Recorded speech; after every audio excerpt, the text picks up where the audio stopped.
Ving a bit of trouble coming to terms with things. Didn't help much that he had spent the entire week with only one arm. In fact, he still only had one arm, and it was being gripped by Eri. Mommy and Mama are already here, right? Eri asked. They got here not long after we did, Izuku smiled. We'll meet up with them after we talk with Auntie May. Excuse me. The sudden shout caught Izuku by surprise as he and Eri were both swept into sudden hugs. It took a moment for them to realize they had been accosted by Melissa and Ochako, the latter of whom had literally hoisted Izuku into the air. She held her tiny boyfriend close as Eri laughed in Melissa's hug. Did you really think we'd let you out of our sight longer than we had to? Ochako smirked. With our luck, Melissa joked, you'd probably run into 3 villains and a stray chinchilla before even reaching May's workshop if we weren't here. My luck isn't that bad, Izuku chuckled. Melissa and Ochako just gave deadpan stares while Eri looked at Izuku with wide eyes. Papa said the wrong thing again, Eri whispered. Yes he did, Ochako nodded. I am in danger, Izuku deadpanned. Yes you are. But the danger comes later, Melissa said as she stood back up, holding Eri's hand. Let's get going before the place is full of smoke again. Without another word, the quartet walked down the hall. Ochako kept carrying Izuku, not willing to risk some weird random event causing trouble. The group casually chatted about random things, keeping the mood light and chipper. The halls were mostly empty, save for a few other students. Izuku and Ochako tried not to notice how these students watched them with awe. Ever since the Kamino battle, Izuku and Ochako had been on the minds of most of Japan. Some people, while thankful for their efforts, derided the two teens by claiming they were trying to steal All Might's glory. Most people, however, were now fans of the two teens. During their week of rest and recovery, they could hardly walk around outside without getting approached by people wanting handshakes or autographs. Towards the end of the week, it got so bad that Midnight had to escort the teens whenever they went out. Thankfully, no one tried to ask for autographs before they reached May's workshop. Before they could open the doors, however, they were blown open from a loud explosion. Izuku froze in Ochako's arms, but quickly recovered. He wiggled his way out of Ochako's hold as Hatsum hobbled out the smoking doorway. It took her a moment to realize she wasn't alone. Hey guys. May laughed as she lifted her goggles. Been a while, huh? Yup, Melissa smiled. Hi, Auntie, Eri waved. What exploded this time? Izuku asked. A candy cane, May shrugged as she led everyone inside. Past the billowing smoke, the workshop was as full and tidy as ever. Honestly, Izuku thought it a miracle the windows were still intact. I was mostly wondering if I could grab my arm, Izuku said while watching Eri look over the new devices on her workbench. I mean, if it'd take more than a week to repair repair. May interrupted. The other 3 teens stared as May cackled like a witch for a few seconds before turning to Izuku and patting his head. You're cute Mito-chan, but sorry, that arm is junk. Before anyone could ask further, May grabbed a whiteboard and wheeled it over while pulling a weird box from her pocket. She pressed a button on the box, and a holographic diagram of Izuku's arm appeared on the whiteboard. From everything you did between the summer camp and Kamino, May rattled off, your arm got microfractures across the plating. There's viscosity through the gel layer, and most of the support struts were cracked or broken completely. The ceramic blade has chips and cracks along the edges. Your riot shield is literally melted to the inside of the arm. Your last shocking grasp basically spot-welded the taser bits on your fingers and locked the fingers themselves in place. The loose electricity also tweaked with the tether cord and welded the fiber cluster to itself. The overdrive you pulled also killed all the red matter in the arm. That arm is literally irreparable. The other 3 teens just stared in shock. Melissa had an idea of what happened, being one of the people who helped remove it after the battle, but even she was stunned at just what that arm had gone through. It really showed just how hard Izuku had to work that arm. Izuku nervously asked, can I use my older one, then? May nervously looked aside. There were a few seconds of silence before she admitted, that arm's intact, but I kinda scavenged the red matter from the arm while you were gone to help replenish my colony. It'll be a couple more days before I finish your new arm. Just need to grow some more red matter to power it properly. Wait, Ochako asked, what do you mean, grow? There was another short silence before May gave an excited gasp.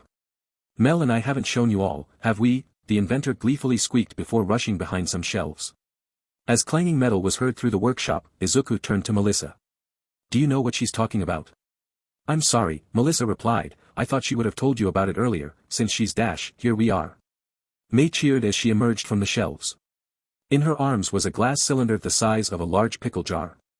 It had metal brackets on the top and bottom, and inside the cylinder itself was a floating red sphere. To Izuku, it kinda looked like a shiny jawbreaker, if one made a jawbreaker the size of a baseball. Even Eri turned away from her workbench to watch the display. Mei set the container on the table and gestured to it. This is red matter. Now, with a name like that, what do you think it is? Matter? Ochako asked. Looks like a solid, Izuku stated, but judging from how it works I assume it's a liquid? Possibly a plasma? Nope, the pink-haired girl laughed. Red matter is something that can only exist in the current era. And that, kids, is because red matter is actually a species of quirked microorganisms. This again stunned the non-support teens as Mei continued, I don't know how Power Loader and Ernedzu first discovered them, but red matter are microorganisms that subsist on quirk emissions. Now, red matter can usually get by on ambient emissions, but the only way to get a cluster like this is by routinely exposing them to intense emissions. Can't push too much at once, though, as that could cause adverse effects. Another problem with getting a cluster this big is that red matter can't survive in traditional environments. Air, water, soil, all harmful to them, like reverse tardigrades. The way they survive is the colony pushes out a field of sorts that rejects all other sorts of matter except for quirk emissions. A field? Izuku asked. Wait, is that what powers things? Exactly. Mei cheered. That field is what powers your arm. That's why your arm didn't really need recharging. Weird, Ochako was leaning close to the cylinder. So, when All for One shot that energy beam at Izuku's arm, he was actually feeding these little guys. About that, Mei turned to Izuku, I couldn't hear anything but you and that asshole seemed to be talking while he was shooting you and you made that old, I lied, face at him. What was that about? Oh, Izuku shrugged, I was able to fool him into thinking exposing my arm to quirk emissions would make it explode. I also tricked him into thinking the overdrive function was actually the self-destruct. That was how I prevented him from taking my arm or Ragdoll's quirk. There was another brief silence before all the girls cackled like crazy. Good one, Mei sniffled. Anyway, this cluster of red matter's all I got right now, and it's not enough to power an arm.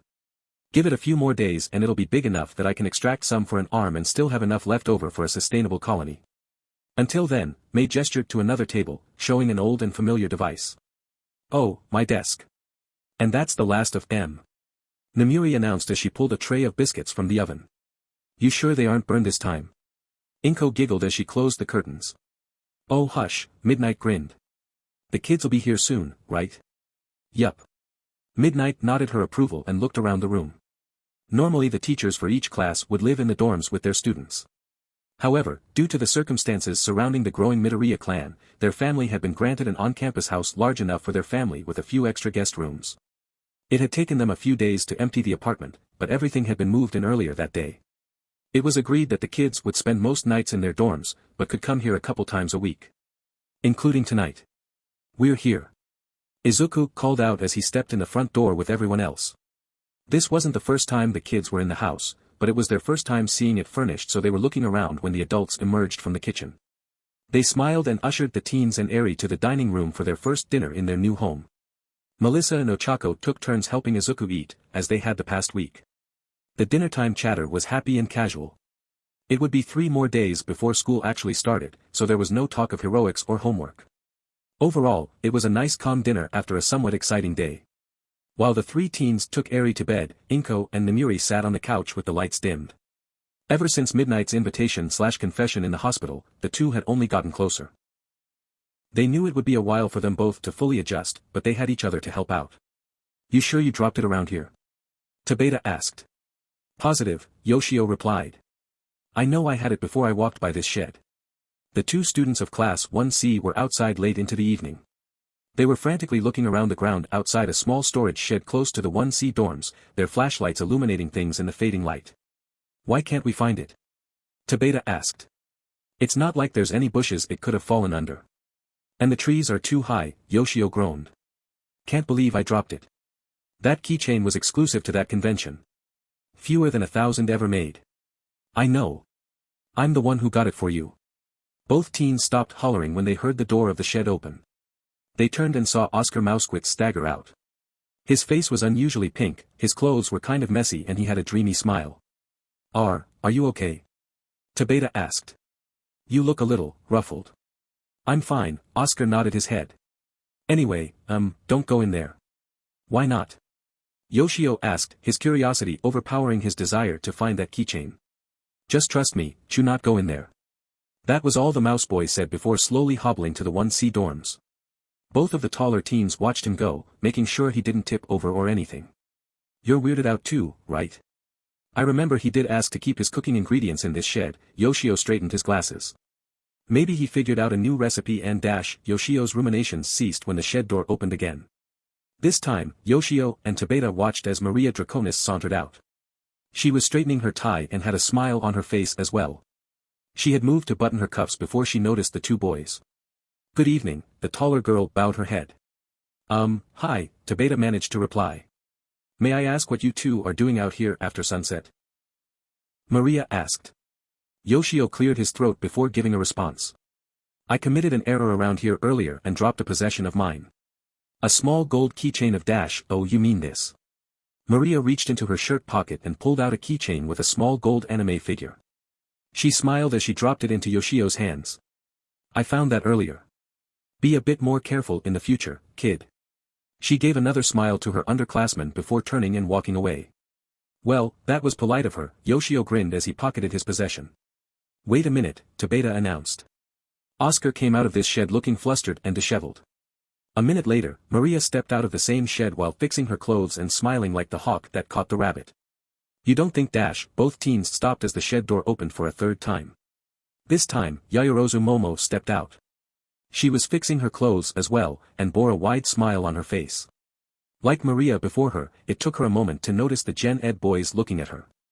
She said no words, merely clearing her throat and nodding her head before rushing towards the 1A dorms.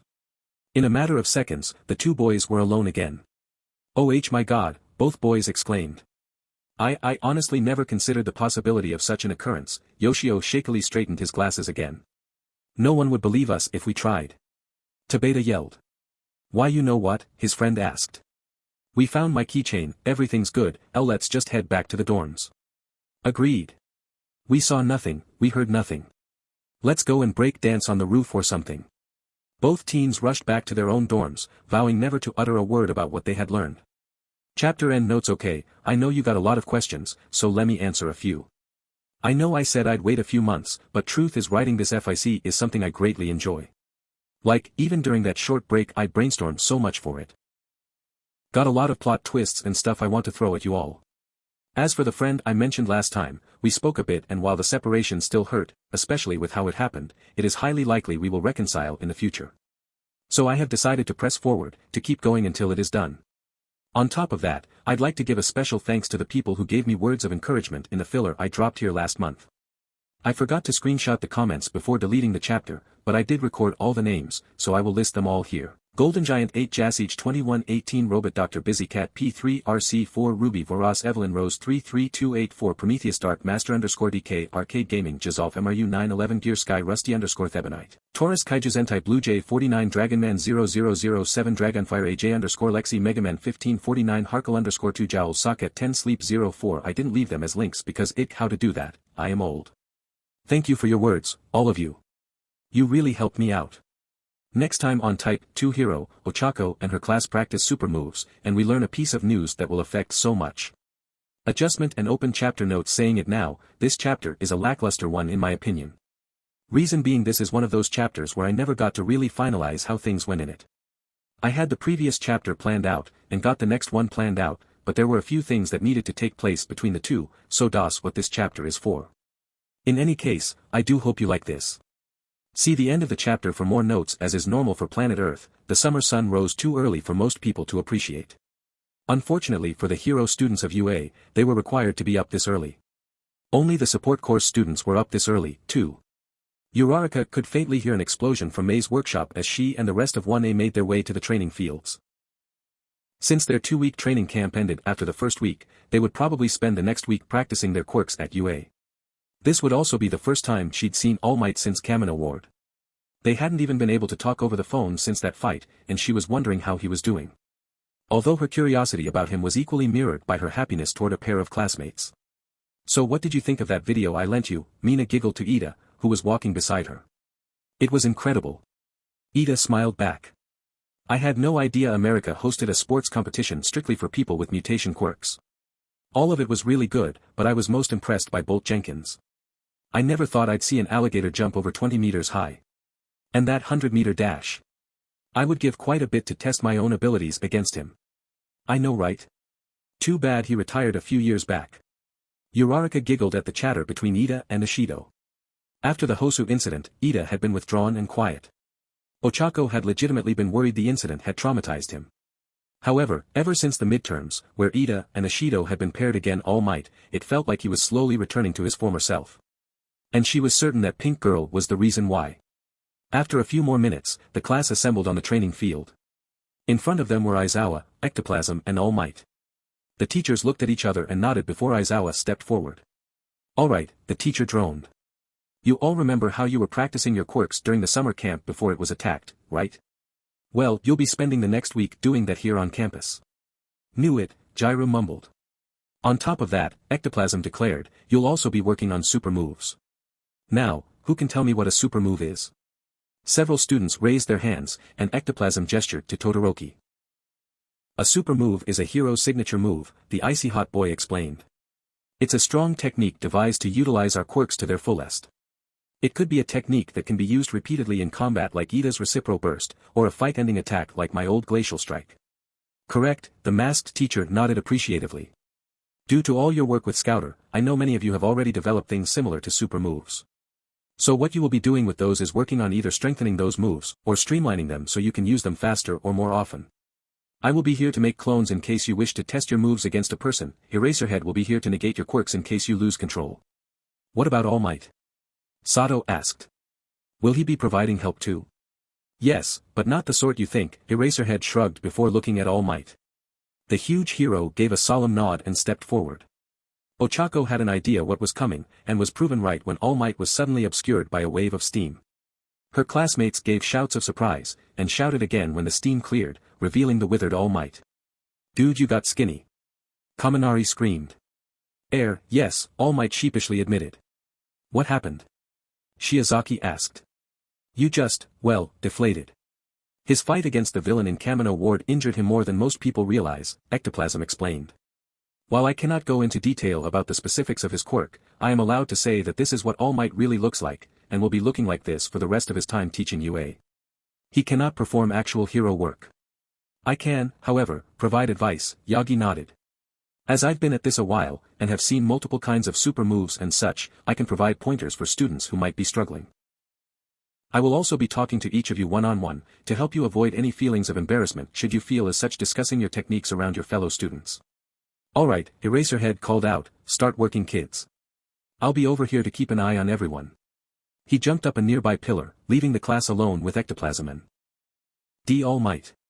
Aizawa-sensei's not gonna be teaching? Kirishima asked. He's still under investigation due to all those logical ruses he put you through. We'll be keeping an eye on how the class goes without his teaching today, compared to how the lessons go tomorrow. Alright, everyone. Begin. The class separated to different spots around the field to prevent injuring each other during the training. It was interesting seeing all the different ways her classmates were training their quirks to devise signature techniques. A few paired up, but most were on their own. Ochako looked at her own hands, standing close to All Might, unsure of what to do. You seem troubled, Ectoplasm said as he randomly appeared next to her. Having trouble coming up with a super move? No, I've got one in mind, she replied. It's the move I used to beat the villain in Kamino. I slap the person's shoulders to both boost myself into the air while increasing their gravity, and then slam my fists down on them. Sounds like a solid move to me, All Might nodded. Got a name for it? That's what I'm having trouble with. Ochako looked down at her fist. Can't seem to think of a good name to go with my whole space theme. I'm sure you'll think of something. You can also always ask Hero 13 for advice, too. Ectoplasm was about to say something else before there was some screaming from the other side of the field. Somehow, someone who wasn't Todoroki lit a fire over that way. Ectoplasm ran off to handle that, leaving Ochako alone with All Might again. How have you been recently? Yagi asked after a few moments. We haven't really gotten the chance to talk. I'm glad everything's calmed back down, the student answered. Izuku's getting his new arm today, and Eri is loving the dorms. I stayed by myself in an apartment before the dorms, so it's nice to wake up to people, you know. I am a bit worried, though. About what? All for one. He's been arrested, but what if he heals up enough to break out? If he evaded you for 6 years after your last fight, All Might looked around to make sure no one was nearby before leaning close to Ochako. I wasn't gonna tell you this until you graduated, but since you're clearly worried about this, Ochako looked at him in silence for a few seconds before the hero sighed. All for One is dead. A bit past midnight, the night of the Kamino battle, in the basement of a hospital not far from the Kamino warehouses, 4 people stood in a well-lit room. 2 of them stood against the wall, looking apprehensive. The third man, clearly their superior, stood in front of them, pinching his nose. The last guy stood behind him, giving sidelong glances at a pile of dust on a table. Said pile was mixed inside a torn, fancy suit with a pair of shoes. So, the leader asked, what exactly happened? Well, one of the 2 nervous men started, we were following protocol. You know, we threw quirk cuffs on him and were busy processing what we knew about him. After a few minutes, the other man piped up, we noticed his vitals were deteriorating. Then we remembered he was regenerating through that last fight, and realized that quirk was probably the only thing keeping him alive. We removed the cuffs, but by that point, the boss finished, he was too far gone. He looked at the pile of dust that used to be Japan's worst supervillain, then sighed. Alright, you 2 aren't in trouble. Like you said, you were just following protocol. Wasn't your fault that. Just go take a break. We'll figure out what to do, but I need to make a quick call. It was decided to keep that information under wraps, All Might explained. This way, if there were any other subordinates or partners, they might try to find him, and we could use that to trap them. Ochako paled at the news. All for One was dead. He died after she fought him. She killed him. No, young Uraraka, All Might pulled her into a hug. No, you didn't kill him. Oh, she must have mumbled that. You defeated him, yes, but you are not to blame. Remember, he was 200 years old, at least. His regeneration quirks could only fix him so many times. I'm just glad it was now that it ended, and not with your successor. Or theirs. Ochako stayed quiet, but slowly hugged All Might. She was feeling a tiny bit better about that now, but still. Ochako. Are you alright? All Might and Ochako parted and turned to see Izuku and Mei walking up. Izuku had his new prosthetic, which looked identical to his previous one, and Mei was wearing some large metal backpack or something. She wiped her eyes and smiled at her tiny boyfriend. I'm fine, she answered. Just heard something and yawned. Mei deadpanned, completely not believing her. Also, who's the twig? Ochako tried to think of some smooth way of responding before sighing in defeat. This is All Might. All Might? Mei asked. With a nod from Ochako, she looked back at the hero. All Might? Yes, Yagi nodded. I know it must look you're All Might. Mei growled. Okay, that was unusual. That means that when I went looking for All Might a few months back and you told me you hadn't seen him, I was really looking for you. Yes. All Might was confused, not remembering what moment she was talking about. Which means it was your twiggy self who told Mito-chan that he couldn't be a hero cause he's quirkless, and put him into a panic attack. Oh. Now All Might remembered. I am sorry, young Hatsum. Yeah, I know you're sorry. But you know what? The young inventor had an evil glimmer in her eyes when she reached over her shoulder and grabbed her metal backpack. Everyone watching was surprised to see it unfold and rotate, turning into a huge gun in a matter of seconds. Then Mei gave a sneer that chilled Yagi to the bone. You'll be even more sorry after I pop a cap in your bitch ass. Ga-wah. All Might screamed as he ran away. Mei screamed her own form of obscenities as she gave chase. Ochako and Izuku both watched with surprise as the 2 ran around the field, All Might bulking up and narrowly dodging Mei's cannon shells. It was an almost comedic sight. Ochako was tempted to step in, but after seeing Kirishima easily backhand an errant shell away, she figured the shots wouldn't hurt that much. Plus, it seemed like Mei was keeping this in for a long time. It's healthy to vent sometimes. Nedzu chuckled as he watched Mei chase Yagi through the security cameras.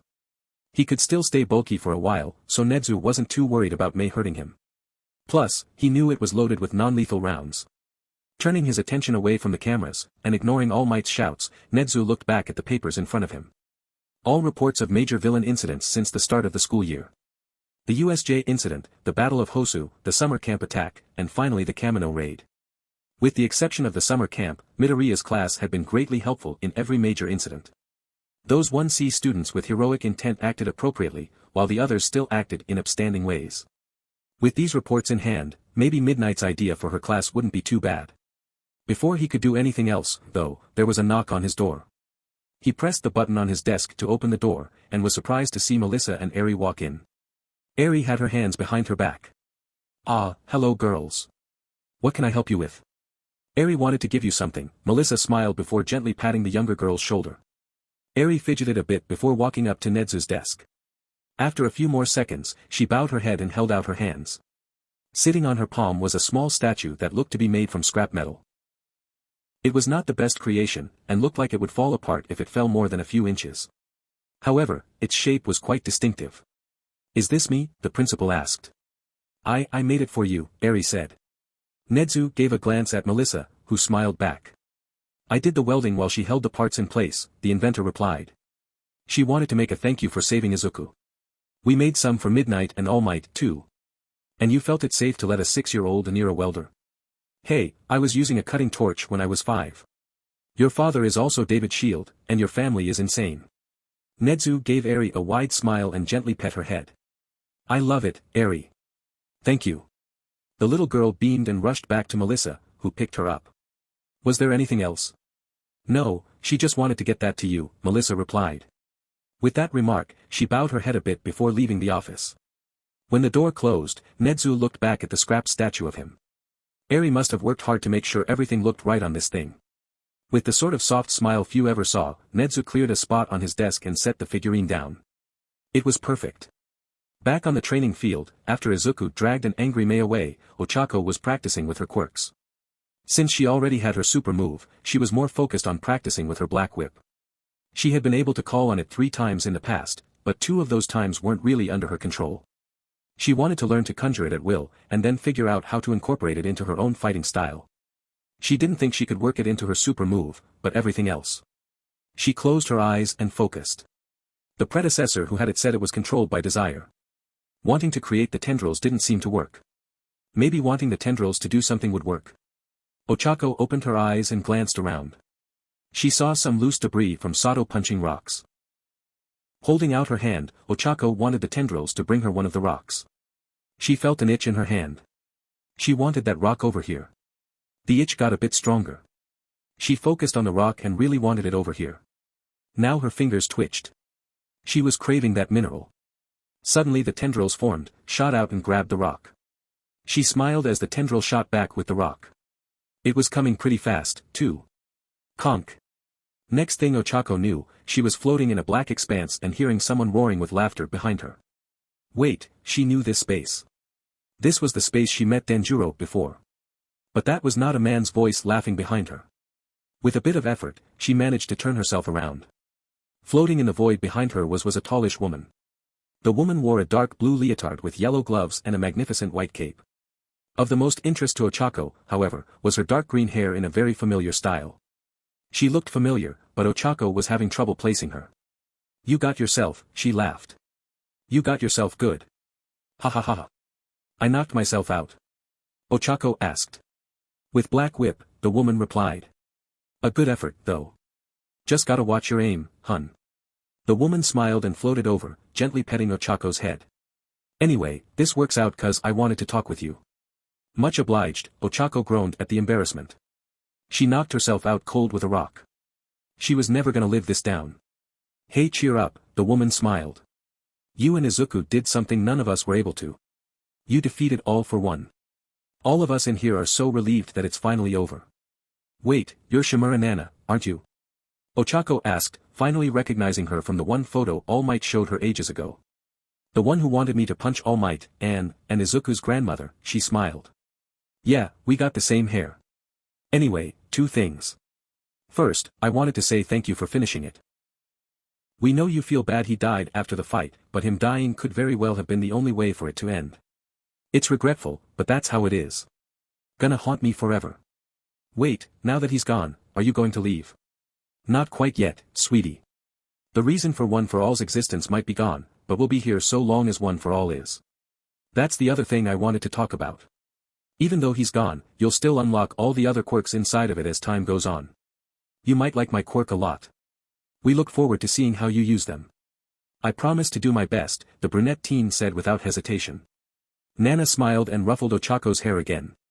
You'd better take good care of my grandson, too. He's gonna need all the help he can get. Also, you don't have to punch Toshi for me anymore. I think seeing that inventor girl chase him with a gun was good enough. And oh damn it, your Prince Charming's here to wake you up. We'll talk later, okay? Before Ochako could reply, the area got really bright. It took her a moment to realize she was in the infirmary, and a bit less time to recognize Izuku wiping down her brow. Oh, you're awake, her tiny boyfriend smiled.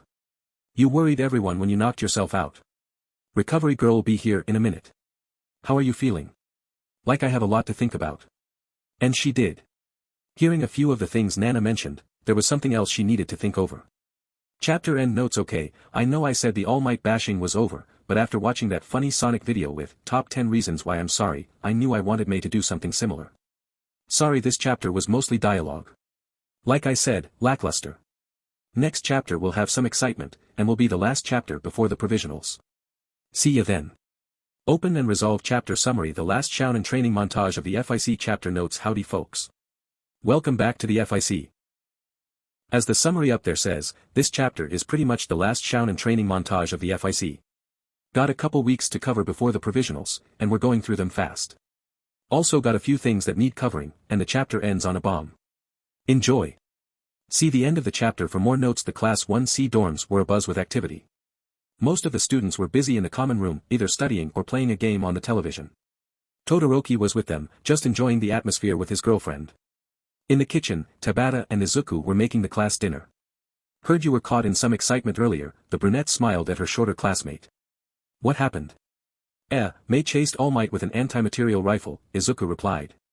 I got some of the chase recorded. I can show you later. Sounds like a plan. Tabata laughed as he flipped the fried rice through the air. So, your girlfriends and Eri joining us tonight? No, they're eating with Mom and Kayama-sensei. They wanted a girls' night. Right. So, what you got planned with the Hero Course kids? I heard you were gonna do something with them later. Oh yeah, I'm gonna go with them for their provisional license exams. Really? Asano asked as she walked into the kitchen to steal some chips. I thought you already had yours. This is mostly for formality's sake, Izuku explained. Normally, Type 2s like me get our licenses in 2 parts. Stain and that other guy made it easy for me. However, I'm going to be tested on how well I can lead or something. I don't know the full details yet. And it's safe? Asano asked with a skeptical glare. We all know what happened the last time you went somewhere with the Hero Course. I promise you, I'll be safe. Plus, it's not for another couple weeks anyways. 2 weeks remaining. Ochako was in one of the training rooms. She was facing Ojiro and Satu simultaneously. Despite how good she had gotten with her quirks, she felt she was lacking in unarmed, quirkless combat. She wanted to push herself. However. Gah! Satu screamed as Ochako flipped him into a wall mere seconds before Ojiro did the same. Both boys looked rather comical as they slowly slid down the wall to the floor. Ochako gave a slight squeak before rushing over and helping the boys to their feet. Sorry about that, she apologized. Didn't mean to go that hard. Are you sure that was quirkless? Satu asked as he rubbed his head. Yeah, that was quirkless, Ojiro sheepishly chuckled. I've been thrown enough times to know how it feels. I'm sorry, Ochako giggled while sweat dropping. As she helped them to the benches, Ochako sighed. She needed to find a better opponent to practice against, but who? She didn't think anyone from 1B could work. All Might was out. Despite his skill in hand-to-hand, you could not pay Ochako to spar against Aizawa. What could she do? Oh, there's people in here. All 3 students turned to the new voice. Of all the people to walk in, none of them anticipated it would be the blue-skinned Admiral Thrawn. Especially toting a large lizard like a cat. It took a moment for everyone to recognize him, since the only times they had seen him before were during the press conference and maybe walking the halls a few times since then. They knew he had connections with Nezu but nothing else. You kids sparring? He asked as he pet his content-looking lizard. Quirkless sparring, Ojiro replied. The 2 of us are beat, though. Indeed. Thrawn smiled as he set his lizard down. How about you give me a shot? Been a while since I beat up a child. There was some chuckling at this as Ochako looked Thrawn over. He was tall, older, and looked like there were muscles under that uniform. Maybe he could give her what she needed. Sounds good, she smiled as she moved back onto the training mats. Gotta ask, though, why are you still here? No offense, but I thought you'd be back home by now. My men and I just stopped a quirk elitist insurrection, Thrawn waved a hand. We've earned a vacation, and I like to spend my vacations eating shrimp and beating the tar out of 15-year-olds. Really? Well, one of those is true. Now put M up, show me what you got. Ochako nodded and raised her fists.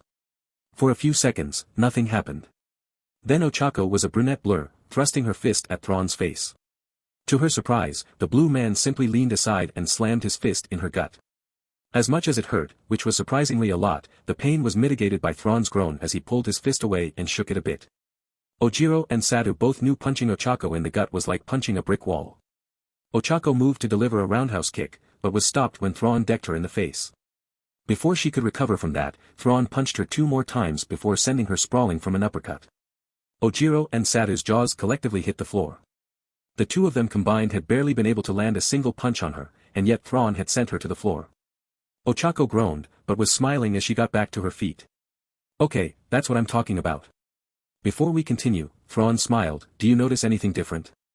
Do your arms feel a bit heavier than usual? Ochako stopped. Come to think of it, it did feel like she was slower than usual there. Before Ochako could say anything, Thrawn pointed to his pet lizard. It was at that point the 3 teens realized its eyes were glowing. My pet, the Admiral explained, is a special lizard. It can create a field that negates all quirks. And you, little lady, are so used to using that strength quirk of yours that you don't even realize you have the smallest percentage of it turned on all the time. So she was using her quirk. Satu shouted. Not intentionally. Ochako yelled back, feeling embarrassed. She didn't even realize One for All was on earlier. Like I said, Thrawn replied, you didn't know. By my guess, you're so used to training with it that you instinctively turned on the smallest degree. But with my pet negating things, now you can really practice quirkless. Ready to continue? Ochako stared for a few seconds and smiled. You bet. 11 days remaining. Class 1C was assembled in their classroom, waiting for the day to begin. Midnight was running a bit late, so most of the class was watching Kiana beat Choji in arm wrestling again. And again. And there would have been a third time, but Midnight finally arrived and everyone got to their seats. Curiously, Midnight was carrying a small box. Sorry I'm late, the teacher smiled. I just had to grab a little something from the principal's office. That box, right? Tabata laughed. Yup. Now, please come forward and line up when I call your names. Over the next minute, Kagero, Choji, Gakushu, Gorogoro, Sakai, and Moriboshi stood in front of the class. Midnight opened the box and pulled out small medals. Said medals were shaped like shields and had the letters UADH engraved on the front. The principal wants to try a little something with you 6, Midnight explained.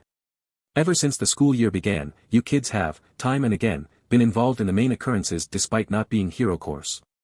That is not to ignore or play down the other students who have been involved, but it has mainly been you 6. As such, Principal Nedzu has decided to effectively declare you 6 students to be UA's deputy heroes. Basically, you 6 can act as a militia of sorts, where under specific circumstances you will be allowed to use your quirks for heroic action. Most of the time, though, you'll be little more than glorified hall monitors. Midnight proceeded to pin the medals to the students' jackets. If you wish to stop being deputized, feel free to return these, okay? We don't want to make you feel pressured or anything. I consider it an honor, Kagero declared, with the other students nodding. Makes it feel like we're kind of heroes. Why didn't Izuku get one? Hojo asked. I have a provisional license already. I completely forgot that. Later that same day, Sakai slithered down the hall, his bag in his mouth and his medal on full display. After the events of the morning it had been just a regular day, nothing fancy going on. School had just ended, and he was on his way to the greenhouse to relax while he studied. He always liked the plants there, and the 2 hero students who helped tend the greenhouse, the vine girl and her purple-haired not boyfriend, were good company. Pust. Sakai stopped. That voice came from an empty classroom he had been passing. Turning to the door, he saw it was cracked open with someone peeking out. Pust, they hissed again. If Sakai had eyelids, he would have given a depreciative glare. If you're hissing because I'm a snake, that's stereotyping. Just get in here, the person shouted as they reached out, grabbed Sakai by his collar and dragged the 7-meter snake into the classroom. Ibra hummed as she planted a new flower. Next to her, Shinso was tending to the shelf of bonsai trees. Didn't that snake guy say he'd be here? Shinso asked. He did, the religious girl replied. Perhaps he's caught in the rush. Hey guys. Both teens turned and were surprised at what they saw. Sakai was slithering up, an excited gleam in his eyes. Around his body and extending up to his head, he wore a harness with a pair of basic-looking prosthetic arms. Walking up next to him was a white smiling Hatsume. Guys. I have fingers. 9 days remaining. Lunch rush hummed as he pulled a few cherry pies from the oven. He knew he was cutting it close with lunch literally just around the corner, but pies always tasted better fresh. He continued humming as he set the pies on one of the kitchen's islands, surrounding a bowl of apples. After the last time Izuku snuck some apples away, he decided to make things a bit more challenging just in case he wished to try again. "Sensei," one of his apprentices called from across the kitchen. "This beef's gone bad." "If you think it's gone bad," the chef replied, "go get that boy from 1C, Tabata. His quirk'll fix it." As Lunch Rush walked over to help some of the other apprentices, he didn't notice a vent in the ceiling open. No one noticed the mechanical hand descend from the vent, hanging from a long cord. It moved down slowly, occasionally moving left or right, until it was right above the apple bowl. The fingers curled around 2 of the apples before the hand shot back up into the vent. Inside of said vent, Eri had a satisfied smile as she reeled the mechanical hand back in. She was careful to quietly slip the cover back over the vent before sitting back against the wall. She turned to her partner in crime and handed them an apple before biting the other one. "Full marks," Principal Nedzu smiled as he knelt next to the white-haired girl with his apple. "Continue like this, and you'll be a master infiltrator in no time." 7 days remaining, sounds like quite the conundrum, Melissa stated. She and Ochako were in the large bath of the Midoriya house. The two had taken to bathing with each other for bonding time, though Ochako always found herself jealous of, "Something's obvious." "I know," the taller hero student sighed. "I think I know what to do, but I'm still a bit hesitant about it." "Well, it's not like it's something you have to do immediately, right? You can put it aside and focus on other things." Melissa stretched, unintentionally emphasizing her assets in Ochako's face. "Speaking of other things, Eri and I are gonna come with you and Izuku to the provisionals. We aren't letting you go off alone again." "I remember," Ochako smiled. "I haven't forgotten what we're gonna ask Izuku after I finish the exam. I just wish I knew what city we'll be heading to. I want to visit some hot springs again." "Oh yeah, that summer camp had springs, didn't they? Did you get to bathe with Izuku?" "By accident. The girl's bath was closed and Izuku fell asleep on the boy's side. That's also when I saw his scars." "Oh," Melissa voiced. "Yeah, I've seen those too, when Mei and I were first attaching his new arm. They were pretty scary, huh?" "Yeah." Ochako went silent before blushing a bit. "But I also saw, Melissa looked at Ochako with a curious expression. The gravity girl fidgeted a bit before scooting closer and whispering something in her ear. Melissa's face turned red a few moments later. It was an accident, I swear." He kinda dozed off again, and his towel, well, that adds evidence for this one rumor over in America. "What rumor?" "Tell you later. Wash my back." 5 days remaining. It was the end of the school day. Class 1C was busy packing up their bags, all looking forward to heading back to the dorms. Izuku was writing some last-minute notes before he noticed Midnight walking to his desk.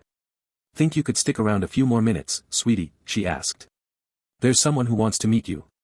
"Judging from how you're asking that, I can only hope they're not a crazy fan," Izuku stated, earning a laugh from his teacher. No. Trust me, this is, kind of important." "Maybe." Izuku nodded his acknowledgement as he stood up. He waited as everyone else left, wondering who he was meeting. After a minute, the door opened back up and another student stepped in. It was a tall girl with short red hair. Her eyes were also a shade of red, looking through a pair of eyeglasses. She seemed nervous as she approached Izuku. When his eyes fell on the sketchbook in her arms, Izuku finally recognized her. "Eiko-san." That's me," the girl giggled. She fidgeted a bit, clearly uncertain how to proceed before saying, "I wanted to say thank you for saving me from Bakugo last year. I've been wanting to say that for a while, but after what he did to you, I was scared you'd hate me for no." Izuku exclaimed. "What he did was not your fault. It was his choice, and mine. You have nothing to feel guilty about." Then he gave a small smile. "I'm just glad I was able to help." At his words, Aiko teared up a bit. Izuku gave her the minute she needed to calm down, then she wiped her tears away before flipping through her sketchbook. "I also wanted to give you something. I drew this last year, but never really got the chance to give it to you." She pulled out a single loose page and held it out to Izuku. He took it and looked at the picture on it. It was of Izuku, his arms stretching out to protect the person behind him. He was wearing his middle school gakuren, his left arm was falling off and on fire. Despite that injury, the look on Izuku's face was one of angered determination. Flipping the paper over, Izuku read the title of the picture.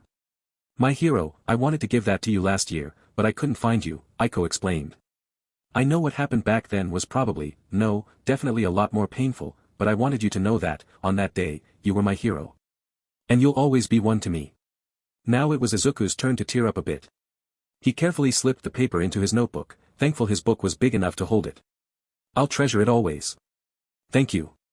At Izuku's words, Aiko couldn't hold it any longer and pulled Izuku into a tight hug. He gave a squeak of surprise, narrowly moving his head away in time to avoid getting it mooshed in her chest. Midnight just watched the scene with a smile on her face, while also guarding the door to make sure none of Izuku's girlfriends stepped in. Didn't need to risk some harem anime misunderstanding after all. 3 days remaining. Greetings, young Uraraka, All Might said as he and his tall successor sat in the teacher's lounge. You said you wanted to talk to me about something. Something important, she replied. It involves one for all. Oh. I've been thinking about this for the past couple weeks. Everything from internal debates to asking roundabout advice without actually mentioning the quirk. But now, I wanted to tell you I've made a decision on the quirk's future. The quirk's future? All Might asked, confused. What do you mean? Ochako didn't answer immediately. She was taking deep breaths, trying to keep calm in whatever important thing she had decided. After a moment, she looked at her predecessor with a look of absolute determination. Yagi-sensei, I will not be passing down one for all. The quirk will end with me. Chapter end notes. How was that for a cliffhanger? XD had that planned out for ages. Next chapter Ochako will explain why she won't be passing down one for all, and we'll get 2 more plot bombs as Class 1A heads to the provisional license exams. And whoo boy, you folks are gonna hate me with how next chapter will end. Resolve and shock. Chapter summary. Triple bomb chapter notes. Weren't expecting this, were ya? I felt super inspired to get this one out, so here we are. Chapter starts with Ochako giving her reasoning for her decision last chapter, along with 2 more bombs that will make you scream. Enjoy. See the end of the chapter for more notes there. She said it. Uraraka told All Might her big decision. How she would not pass one for all down.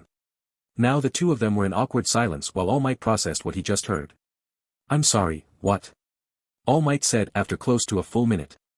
Young Uraraka, did you say yes, the student replied. I will not be passing down one for all. I mean, I might if something really big occurs, but otherwise the quirk will end with me. No, you can't do that. Yagi exclaimed. You can't let that flame go out. Why would you even consider such a thing? Remember how I told you the other predecessors started talking to me through the quirk? Ochako asked. The last time that happened, I spoke with Shimura Nana, who happens to be Izuku's grandmother. Yagi coughed up some blood at this, more surprised at Nana talking than the connection. She mentioned to me that, with the death of All for One, the purpose for One for All's existence was gone. Even you yourself told me after the USJ that One for All was created as a weapon to fight that man. Now that he's gone, it's not needed anymore. On top of that, Ochako continued without giving All Might a chance to counter, it's getting too powerful. I mean, I was really strong when you gave it to me, and even then I broke my arm the first time I ever used it. How many more times can it be safely passed down before it makes someone outright explode? Can it even be safely passed down after me? And if it can be passed down more, who's to say it won't someday end up in the hands of someone like Endeavor? They might not start out bad, but you know how power can get to people's heads. Even you were guilty of that in the past. Between those 3 factors, I'm not willing to risk passing it down and possibly killing someone or endangering the world. With her reason said, the room fell silent again. She looked at All Might, her teacher and hero, and waited. His eyes were wide with shock. He didn't seem angry, thankfully. After a moment, he leaned back in his chair and looked down. She could hear All Might quietly muttering something before sighing. I guess this means you'll be the last pillar of peace, the hero stated. Not remotely, Uraraka smiled. She figured he'd say something like this, and already had something mentally lined up. Think about it, sensei. You were the pillar of peace for a long time, but you were by yourself. Now that you've retired, the rest of us can pick up the slack. Me, Izuku, my classmates, all the other pros. All of us working together can become pillars to protect society. All of us, pillars of peace. Again, All Might was stunned into silence. This time, his awe was clear on his face. Ochako herself was giving a satisfied, but not haughty, smile. This time, All Might was smiling when he broke the silence. You have definitely thought this through, he said. And perhaps you are right concerning One for All. I apologize for my outburst. Nana just ground into my skull the importance of the quirk, so hearing your decision made me react poorly. It's all right, sensei. Ochako leaned forward and gently patted Yagi's hand. One for all was essentially your entire life up to this point, so it makes sense that you'd have a poor reaction to my decision. I'm just glad you support me in this. With that, student and teacher smiled at each other. All Might didn't need to say anything for Ochako to know he was proud of her. And that's how my week has gone, Izuku finished. He was laying on the couch in his therapist's office, with said individual writing in her notepad. Sounds like an eventful week, Nurse Hitomi smiled. Her single scarlet eye had a happy glimmer as she closed her notebook. Also sounds like you're doing much better than you were when we first met. I'm proud of how far you've come. I couldn't have come this far alone, Izuku sat up. I had a lot of people helping me. It's funny, when I first started attending UA I was so afraid it'd be just like Aldra, where I had to keep my head down. But now I have more friends than ever. I even have 2 girlfriends, and, a daughter. I have a new arm, I'm on my way to being a hero, I've fought actual villains and been useful. He teared up a bit. I honestly don't think I could be more happy. Happiness isn't a destination, the Cyclops nurse stated. It's an endless journey, one everyone travels. One everyone has to keep traveling for their entire lives, but each step is better than the last. Just gotta keep walking. Yeah, I guess that's true. So, we done for today? We are. However, Hitomi turned to one of the pictures on her wall. Principal, you can come out now. Spoiling my fun, Hitomi, the mammalian principal laughed as the picture flopped down and Nedzu emerged from the hole. Oh well, I guess I'll let it slide this time. As for you, Izuku, I'm glad you're feeling better, but I must ask something of you. What is it? Izuku asked. Nedzu walked over and sat next to Izuku before beginning. Before I ask it, however, there are a few things I must tell you. Firstly, Midoriya, I plan on retiring in 15 years. What? The greenette gasped. Young man, the mammal chuckled, I might not look it, but I am old. I was teaching here back when Yagi Toshinori was a student. And I was alive a fair few years before then. I don't know exactly how long I have, but I believe I have a couple decades left ahead of me. I don't want to die behind my desk, so I will be retiring while I know I have some life left. Have you told the teachers about this? Is one of them gonna take your place? A negative on both accounts, Nedzu shook his head. Half of them would worry like mother hens if they heard I had plans to retire, and I doubt any of them would willingly take the role of principal. Aizawa might, but I think we both know what a howling disaster that would be. He'd expel the students, fire the teachers and spend his days sleeping in the office, Izuku bluntly stated, earning a laugh from both adults in the room. Quite true. Now, a while back I was trying to think of a way to find the future principal when the idea literally walked in through the front door. All Might? In a manner of speaking. You see, he explained to the staff that he would be teaching here to find an apprentice of his own, and to help with their education. When he left that day, the idea hit me. He was looking for an apprentice among the students. So why couldn't I do the same? Izuku's eyes widened as the principal kept smiling. Remember when I said I was looking through student files at the start of the year? While Kamui and I did find Bakugu's application, what I was really looking for was a student I could possibly train to take my place. And I do believe I have found you. Wait, Izuku shot to his feet, you want me to become the next principal of UA? I'm not expecting an answer right now, Nedzu laughed. Honestly, I prefer you not give an answer until you graduate UA. However, I would like an answer within the next 10 years. That way, if you accept, I can start teaching you quickly. And if you decline, I would like your help in finding someone else. I'll give it some thought. I sure hope you give it a lot of thought. Japan's first quirkless hero, with a brain like yours, leading one of the best hero schools. In my honest opinion, at this very moment, I can think of no one better. Izuku gave a slow nod to Nedzu, then to Hitomi, before exiting the room. Did you have to drop that on him today? Hitomi asked her boss. He's going with the hero course in a couple days and needs a clear head for that. He'll be fine during the exam, Nedzu replied. And I wanted to grab him before night. I decided to try. Whatever decision he makes, I'm sure it'll be the best one. Does that mean you think he'll accept? After Hitomi asked her question, Nedzu just laughed. Hitomi, that right there is another reason why I think he's perfect. I am one of the most intelligent people on the planet, and even I can't always predict what Izuku will do. Class 1A was up and awake several hours before sunrise. They had to be to make it to the exam site on time. All the students were assembled outside, waiting for the bus. With them were Izuku, Melissa and Eri. Eri was still asleep, and being carried by Izuku. Bus will be here in a few minutes, an equally sleepy Aizawa stated after they were waiting almost half an hour. We're using one of the teach-a. Our buses today, so you can sleep on the trip up. Thank God for fancy seats, Kaminari yawned. Lucky you, Moriboshi deadpanned from behind Kaminari. Half of Class 1A screamed and jumped away at the sudden voice. To their surprise, the 6 deputy heroes were lined up behind the hero course. All 6 looked a lot more awake than everyone else present. "Morning, guys," Izuku waved. "Here to see us off. We'd be here even if we weren't required to," Gakushu Hifumi grinned. "And don't worry, we'll keep the school safe.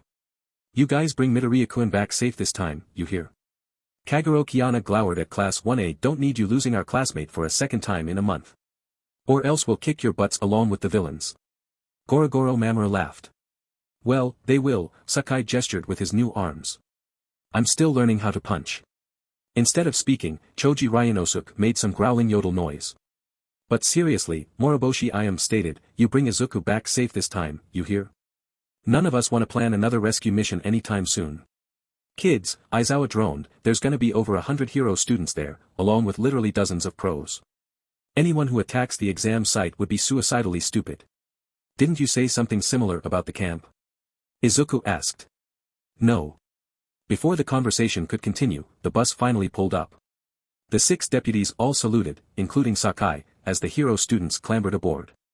The bus was indeed a fancy one, with each row consisting of 2 armchairs. In the very back was a restroom, and against the wall were benches wide enough to accommodate 3 people. Izuku went to these back benches, being comfortably sandwiched between Melissa and Ochako with Eri on his lap. "It'll take a few hours to get there," Aizawa told the class, "so you can sleep on the trip. No one wake me before we get there." He sat on one of the front seats and passed out instantly. Everyone else was asleep before the bus got out of town. Izuku stood in gloomy weather. He looked up at the building in front of him. It was Aldera. The school of his nightmares. He didn't want to go in. He didn't want to get hurt. He didn't want to deal with the jeers and the mocking. He didn't want to see him. Yet despite his protests, he lifted his foot and someone grabbed his shoulder. He looked back and saw he had been caught by Melissa. She was smiling at him while someone grabbed his other hand. Looking down, he saw it was Eri. Then he felt a large pair of arms wrap around his chest. He didn't even need to look to know who that was. They weren't alone either. Bit by bit, the area around Izuku filled with more people. His classmates of 1C, Ochako's 1A classmates, the teachers of UA, Kamui Woods, Night Eye, and they just kept coming. All the people Izuku had befriended since the incident that took his arm. They surrounded him, all giving warm, happy smiles. Suddenly the ground quaked. Izuku looked back at Aldera in time to see the entire building just collapse. In its place, UA rose tall and proud.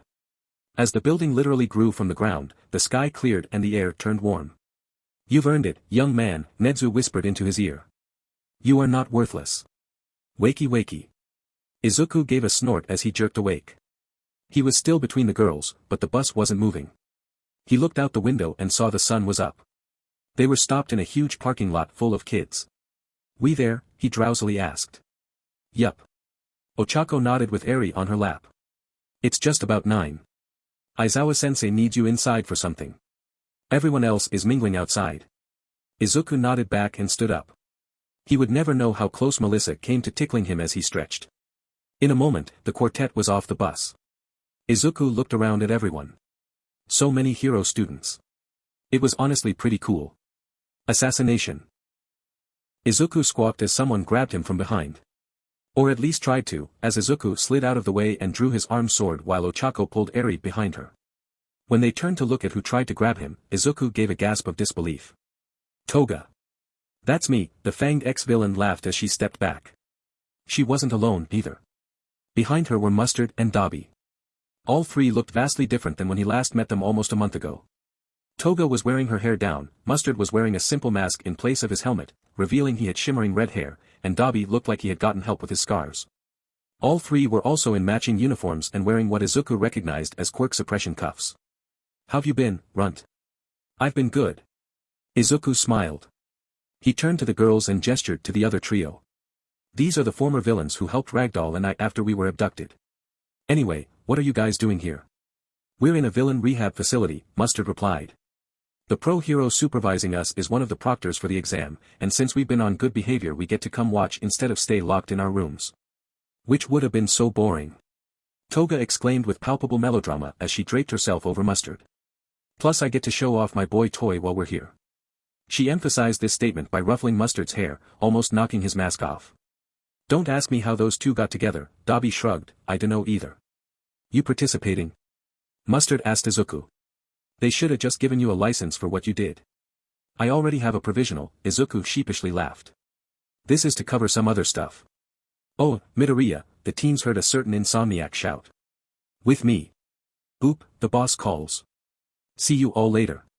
You three be good.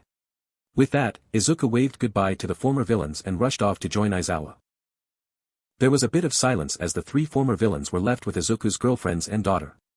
So, Toga asked the girls, which of you is his main squeeze? Both of us, Melissa grinned confidently. Well, damn. Izuku walked down the hall with Eraserhead. He had never been here before, so Izuku was taking in every detail of the hallway. Contrary to popular belief, some hallways could be more interesting than others. We're gonna be talking to a friend of mine, Aizawa explained. She's the proctor for the Ketsubetsu kids. Since you're the only Type 2 student who's not actually doing the combat portion, she'll be giving you a folder with info on the other students so you can act as a coach for 1A. Is she a Type 2 as well? A very active one. She can be a bit over the top, but don't worry. She's one of the best I've ever met. Don't tell her I said that. Lips are sealed, sensei. After a few more minutes, the two stepped into a small conference room. There was a single occupant waiting for them. She was a woman with short teal hair, a bit lighter than Ragdoll's color. Her outfit consisted of an orange bandana over her head, a black sleeveless shirt and striped shorts reminiscent of a jester. Her feet were clad in black boots, not unlike Aizawa's own. Izuku instantly recognized her as Ms. Joke. Eraser, the heroine cheered. There you are. Hey, Aizawa deadpanned. This appeared to be the wrong answer, as the smile fell off Ms. Joke's face. Her eyes narrowed a bit as well. I think you made her mad, Izuku whispered. Ms. Joke, Aizawa continued, I know what there's a kid here, and if anything, Eraserhead's words only made Ms. Joke glare even harder. Izuku could even hear a displeased growl coming from the heroine. The student looked between the two, somewhat afraid the air between them would combust before Aizawa sighed. Midoriya, the teacher addressed the teen.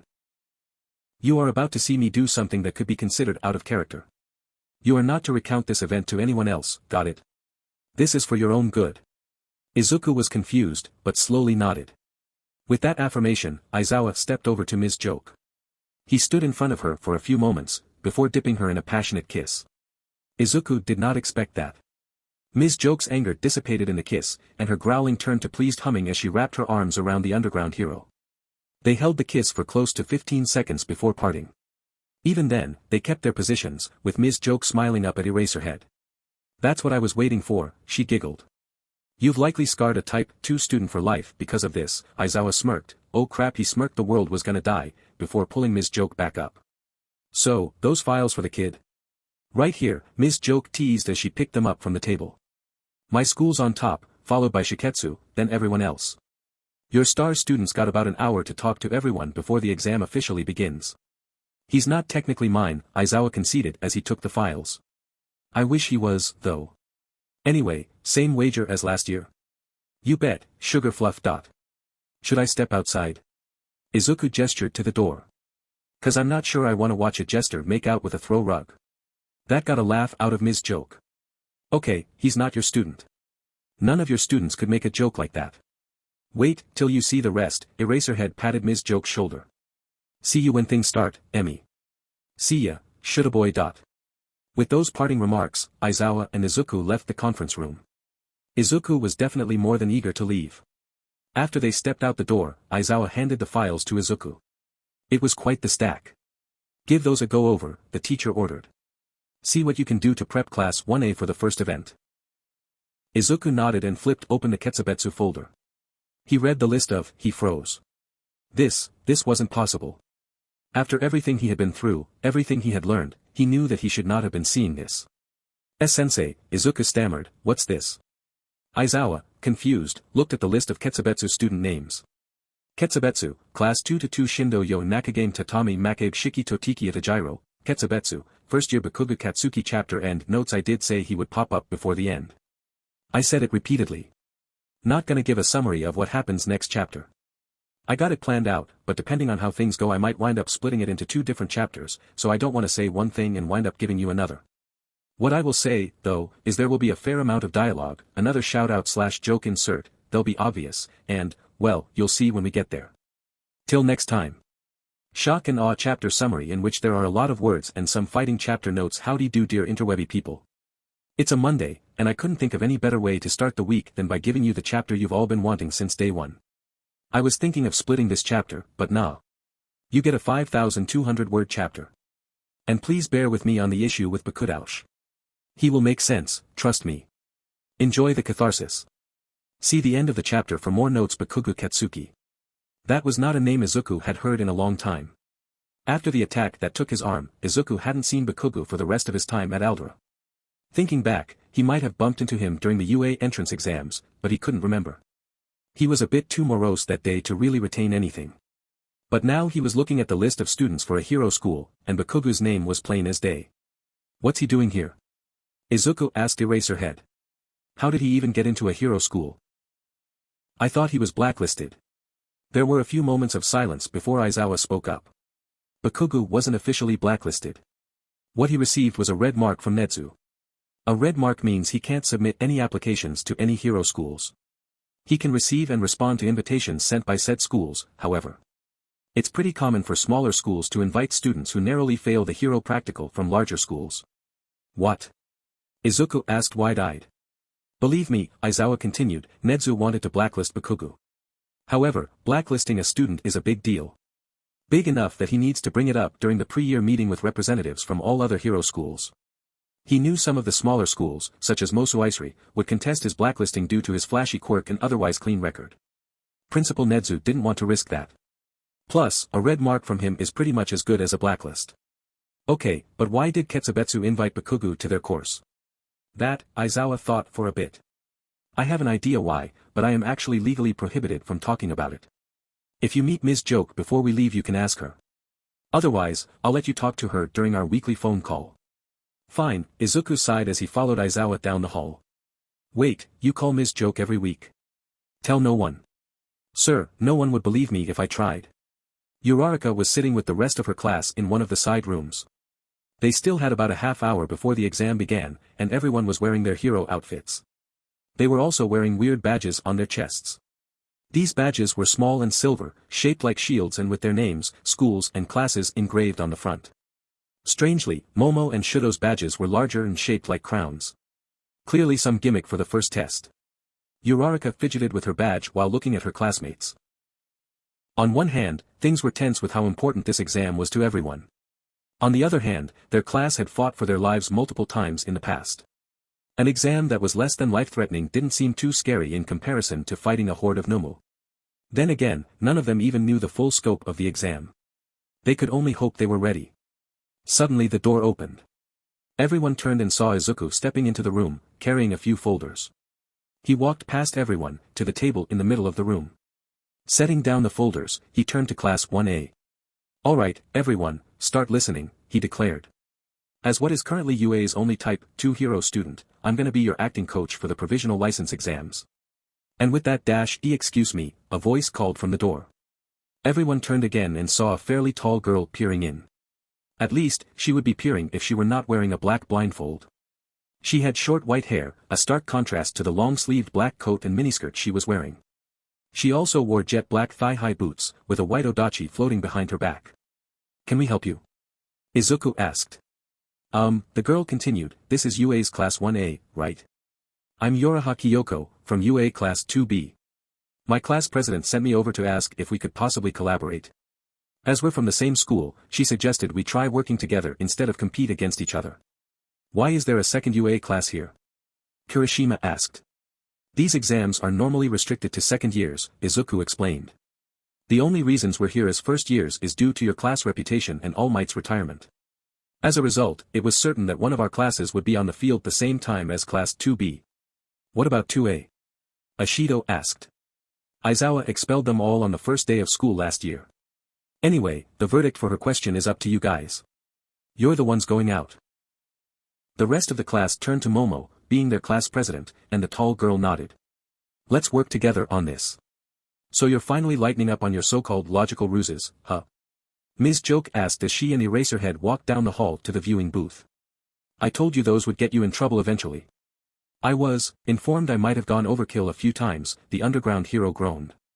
A few times? Sho Yuta, do I have to remind you of the incident with the spoon exercise? Moving on, Aizawa deflected, I learned my lesson, and have moved on from going so hard. I have received my due punishment, and would like to move on from that. Just how were you punished? Emi asked. You seem more uncomfy than usual. Aizawa opened his mouth to reply when he heard humming. He legit froze when he heard that humming. It was not just the voice, but the tune they were humming. In front of him and Ms. Joke was an intersection in the hall, and walking across from them was Mandalay. What was she even doing here? She didn't say anything either. Just gave Aizawa a smug grin and kept humming the song that would haunt Aizawa's nightmares for years. After a few moments, Mandalay had walked by and the humming faded. I don't want to talk about it. Suit yourself, Emi shrugged. So, does that mean you told your kids about what's gonna happen? Nope. I might understand I need to rein in my ruses now, but no. I did not tell my class about the UA crush. They call it the UA crush, Izuku explained. Izuku was standing in front of all of Class 1A, along with 2 members of Class 2B, said members were the white-haired lady from before and her class president, who looked like a brunette magical girl. She was holding a large device that was relaying the audio into the 2B students so they could listen in too. By keeping them separate, no one would realize they were collaborating like this. Thankfully everyone was attentive, and there was no side chatter. Apparently, due to UA's fame, the students of other schools often have an unwritten and mostly unspoken agreement during the combat portion of these exams, which we're doing first, where they focus on flattening UA's applicants before turning on each other. However, this year it won't be as successful nor guaranteeing victory as past years. How so? The 2B president asked. First, Izuku continued, due to how this year's exam is set up, losing here won't automatically disqualify anyone. This year, at least, the scores from both parts of the exam will be combined at the end and the top 150 applicants will earn their licenses. This means that doing poorly in one portion can be recovered from by acing the other portion. Secondly, there's 2 UA classes on the field here. That means everyone else will either have to divide their attention, or try to focus on one class, leaving them vulnerable to the other. I feel they might try to focus on your class, Momo, due to being first years in a field of second years. Third and lastly, only 7 of you made it to the final event of the UA Sports Festival.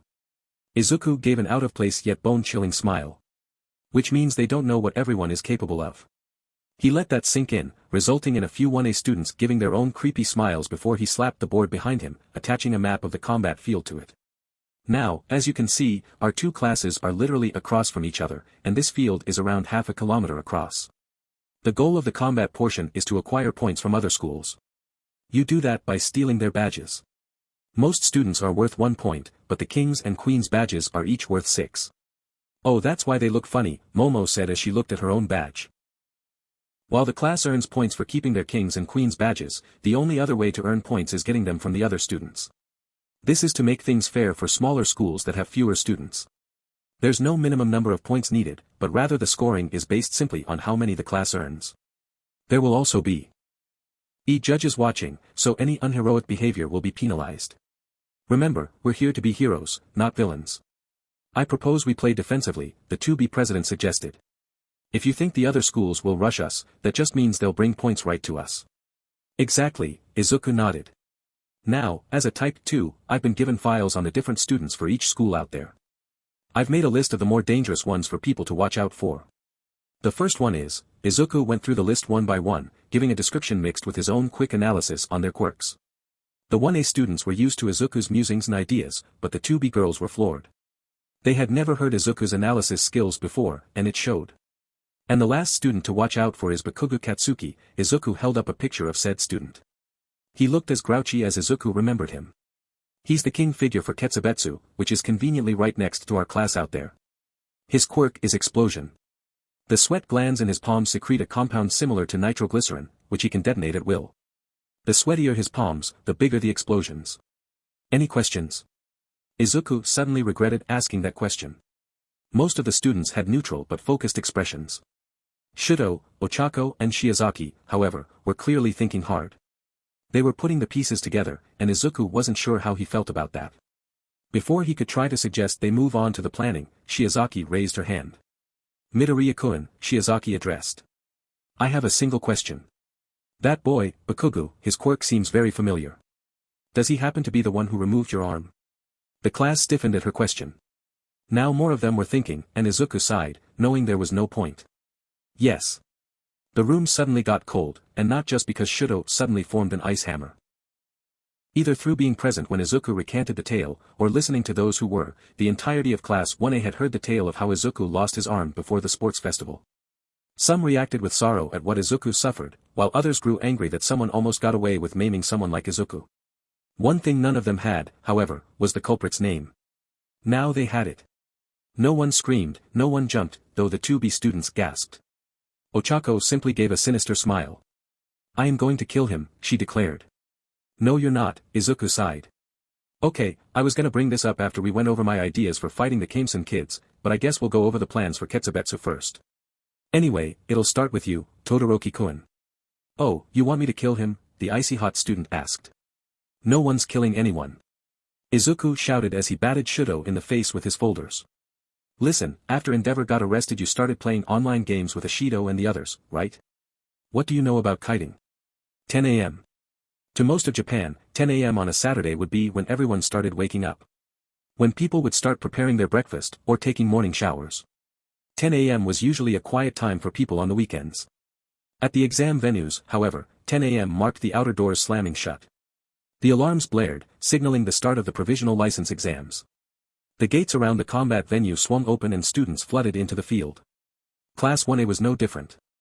Most of Class 1A shot out, rushing to the nearest boulders and taking cover. Ochako rushed out on her own, getting ready for her part. Shudo knelt down in the middle of the group and pressed his right hand against the ground.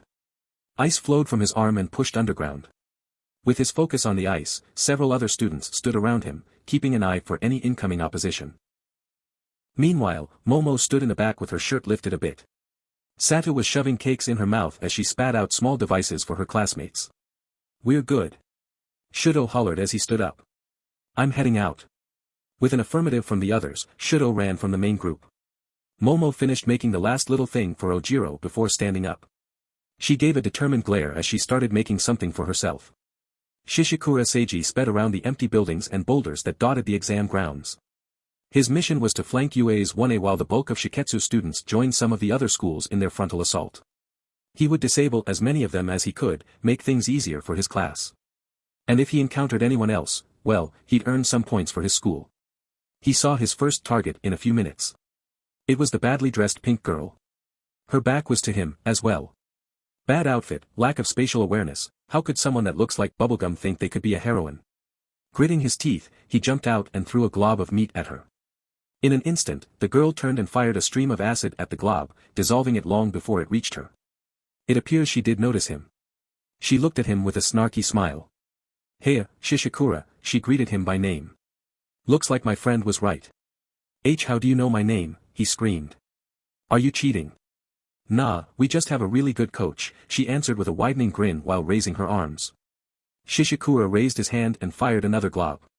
This one barely left his palm before dissolving to her acid. Shishikura himself screamed and leaped back. Some of her acid burned into his palm. He couldn't use his quirk with that hand now. Get her, a new voice screamed as half a dozen students from a different school rushed in. The acid girl just kept smiling as she pointed her palms down. When these other students were only a few meters from her, the acid girl fired acid from her palms and actually flew off the ground. She soared over these students and Shishikura, spiraling like a whirlwind. At first everyone moved back to try and avoid her spray, but they stopped after getting hit. Initially they were just confused at what they were covered in, but soon everyone, including Shishikura, were on the ground screaming as their skin itched and burned. Like my special attack? The pink girl asked as she landed. It won't cause serious harm, but you'll be itching for a while. Now if you don't mind, she casually walked through the group of screaming students, humming as she plucked each badge they had. When she got to the last kid from the new group, she whistled. Ignoring their agony, she held a king badge up high. Shoulda stayed safe, dude. She was going to say something else before quickly looking aside. What? Okay, heading back. Shudo practically flew between boulders on his journey. He passed a few speedy kids from other schools and politely demonstrated how his ice skills had improved. With 3 badges in his pocket, he continued his mission to locate Bakugo. Midoriya's plan sounded good, but he knew there was one part he'd have trouble with. How could he slip in a particular word without making it sound fake or scripted? In a few minutes he heard voices. Using some slush to catch himself, Shudo landed and dashed towards the voices. As he got closer, he could hear words. Just keep doing those breathing exercises, and you'll be fine. They shouldn't be too far now. Stick with the plan. And fuck up anyone who gets in your way. Shudo had a feeling he found Bakugo. After climbing a large boulder, he spotted the teens behind the voices. He recognized a couple, but it was the blonde boy in front he was most attentive to. Spiky blonde hair and a glower like he was told, though those grenades on his wrists looked a bit intimidating. But only a bit. With narrowing eyes, he pressed his right foot down. In moments, an ice wall formed in front of the Ketsubetsu teens.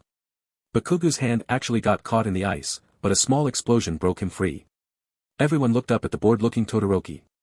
Hey, Shudo casually waved. Bakugo held up his hand, signaling his teammates to wait, before stepping towards Shudo. Mismatched hair, dead fish eyes, and a scar that makes you look like a Zuka wannabe. You must be Endeavor's kid. Oh. Thank you for the opportunity, Bakugo. Condescending red glare, Shudo replied, an ego the size of UA campus and a quirk as volatile as your personality. He then gave what Moriboshi affectionately called his fan service smirk as he dropped the bomb. You must be Kaken. He froze. Bakugo stopped moving completely, his eyes wide in absolute shock. Then he grit his teeth and turned to the other teens. You guys get going. Candy cane's mine. Without waiting for any response, Bakugo fired his quirk and flew at Todoroki. The UA student slid backwards off the boulder and used his ice to catapult himself away. Bakugo was following, his face twisted in anger. Oi, Frosty. Is Midoriya here? Small, green, covered in freckles. Is he here? Wait, Midoriya. He was calling Midoriya by name. Todoroki had been told Bakugo used a derisive moniker for him. This was unexpected, but overall unimportant to the mission. He tapped the earpiece Momo had given him and everyone at the start of the exam, letting everyone know he had, indeed, gone kiting. The UA crush was supposed to be easy. Every school converge and knock the UA students out of the exam. Borderline rule-breaking, maybe, but made things more even for everyone else. However, as one student from Seijin learned, things were rarely so easy. Said student, Nobushige Yoshi, was huddled behind a boulder. On the ground next to him were his teammates. They were out cold. Yoshi would go out to help them, but was honestly scared of what might be waiting on the other side of that rock. His team of ninja-like students were sneaking towards where the UA-1A students were huddled.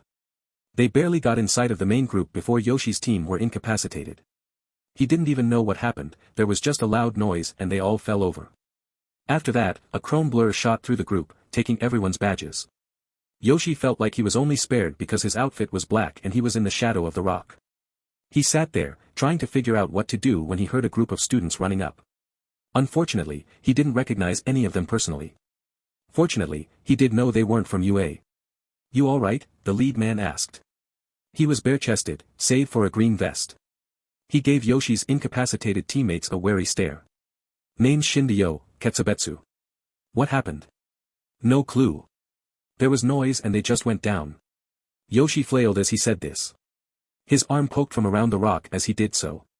There was a loud bang and he felt pain in his arm. Yoshi gripped his arm in pain, only for his arm to suddenly go numb. While Yoshi gripped his now useless arm, Shindu growled. Alright, time to see how well they work when they're scattered like rabbits, the Ketsubetsu student declared as he slammed his hands against the ground. At first nothing happened, then the entire area began to shake. In moments, the ground around Shindu rent apart, like an earthquake. Shindu channeled his quirk for close to 15 seconds before the shaking stopped. Yo collapsed, breathing heavily from overexerting his quirk. Pick me up, he gasped. I gotta see how it looks. Shindu's classmates peered around the boulder. Sure enough, the area was devastated. It did indeed look like a terrible earthquake went through the area. However, to everyone's horror, the spot Class 1A was assembled on was still intact. There was a large circle where Shindu's quirk just didn't work. Everyone was stunned silent before Shindu looked down between the cracks. Ice, he gasped. Class 1A knew about Shindu's quirk, and how he could cause such vibrations that could emulate an earthquake. However, said vibrations could only directly affect one material at a time, like resonance. With Shudo creating a literal wall of ice underground, Shinryo's vibrations didn't get past and affect one, as space. To make things worse, 1A was waiting for them to show their faces. Most of them were still huddled behind rocks, holding the small devices Momo gave them. Momo herself was out in the open. In her arms was an M60 machine gun loaded with special rounds coated in a compound similar to Sakai's paralytic venom. The belt feeding the gun was forming directly from her arm. Before the Ketsubetsu kids could retreat, Ojiro threw his device at the group. It exploded on impact, releasing a pile of sticky ooze that froze their feet to the ground. Momo gave a sinister smile as she aimed the gun at the Ketsubetsu students.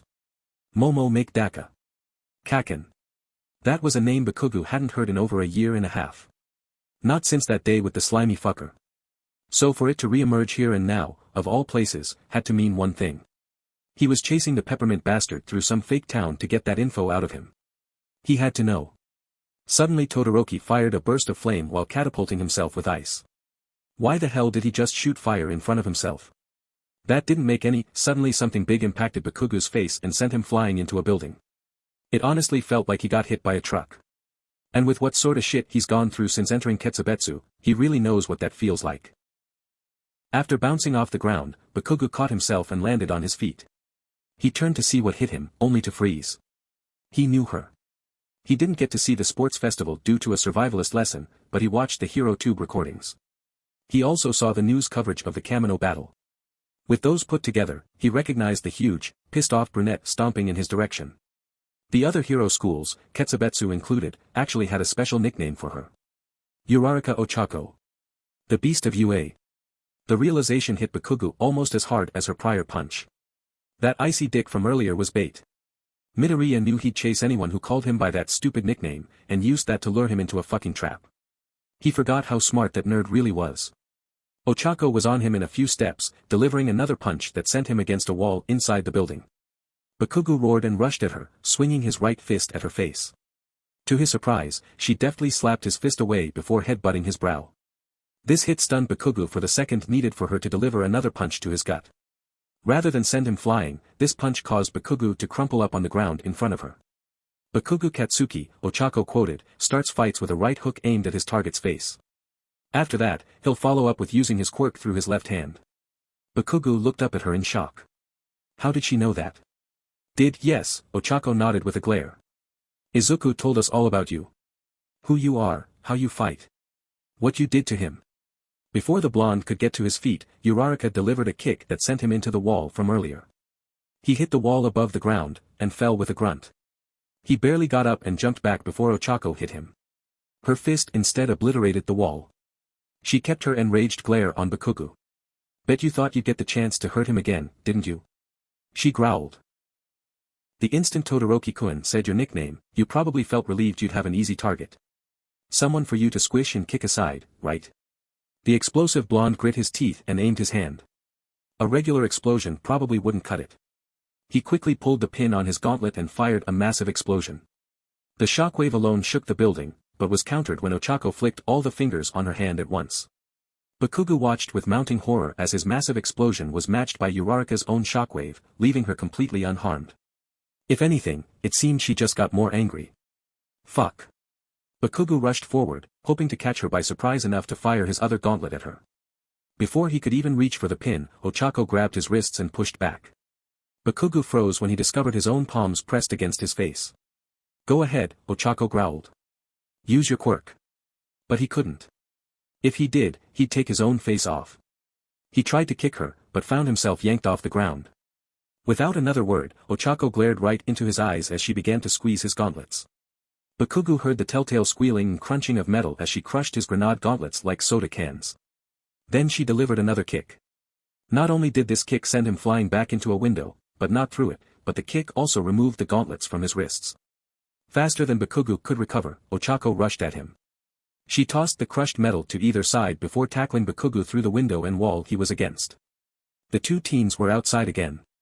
That last blow put some distance between them again, which Bakugu used to propel himself back into Ochako. He hoped using himself like a projectile would stun her for the 1 second he'd need to fire an explosion into her face. He was not having a lucky day. As he raised his hand to her face, Ochako simply caught the wrist again and threw him down the street. He again caught himself using his quirk and prepped his hands to fire an explosion when she got close. While still giving a derisive glare, Ochako picked a boulder up with one hand and hurled it at Bakugu. With no time to jump, he fired an explosion that destroyed the boulder. Ochako soon emerged from the smoke and just slapped Bakugu across the cheek. She didn't alter his gravity with this slap, but she didn't need to as he was once again flying. This time, a boulder stopped him before he went too far. Bakugo groaned in pain as he slid to the ground. Both his arms were in agony, his back hurt like hell, and he was still somewhat addled from the headbutt. He looked up at Ochako, who was stomping his way again. Bakugo could have sworn she was causing tremors with each step. She didn't seem the least bit tired. Just really, really, really pissed. Why are you even here, anyway, she scoffed. Trying to be a hero? Think you can be the next #1 hero? Someone like you, becoming a great hero? She stopped in front of him, literally towering over the sitting blonde. Her mouth was twisted into a disgusted snarl, like she was looking at a pile of dog shit. You aren't even a decent human. She raised her fist to deliver one more punch to Bakugo. She was already taller than him, but the raw power she was giving off made it feel like he was about to be punched by a literal mountain. Like, if that fist hit him, he would be erased from existence. Only twice before had he felt so afraid. Just as she swung down, Bakugo shut his eyes and screamed 2 words. I'm sorry. All the way across the testing grounds, Aizawa and Emi heard a loud explosion as a massive plume of dust and debris shot upwards. What was that? Miss Joke asked. I'm pretty sure that was my class's big gun. Ochako looked down at the blonde prick she was hunched over.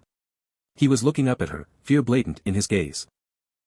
His breathing was irregular and deep, his horror giving him difficulties.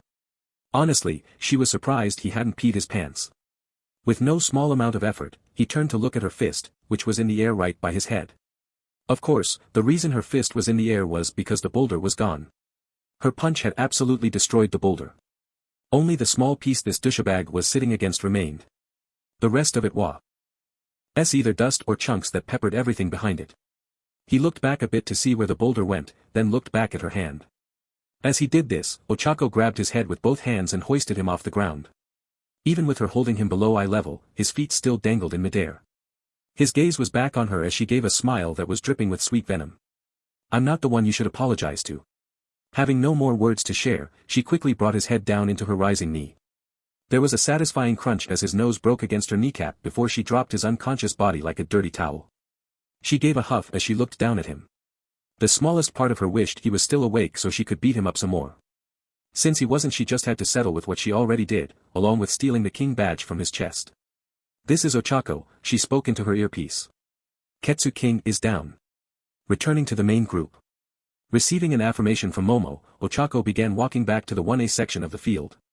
She was so focused on that, she barely even noticed a bald midget jump from nowhere and scream about Krill before she lackadaisically backhanded him away. The first event was declared finished by the time she reached her class. Chapter end notes. Rough enough for you? I know we didn't really get to see too much of what 1A did, but the fighting was more focused on Bakudoush, so I hope that was fine. I mostly showed Mr. Shiketsu Meatball because his quirk is honestly super disturbing to me, so I wanted to show him getting his ass handed to him. Seriously, what was Horikoshi thinking when he made that guy? Next chapter will be a bit of a rest chapter before the second event. Till next time. Awe and Duty chapter summary. The stuff that goes on between the 2 parts of the exam chapter notes. Hey guys.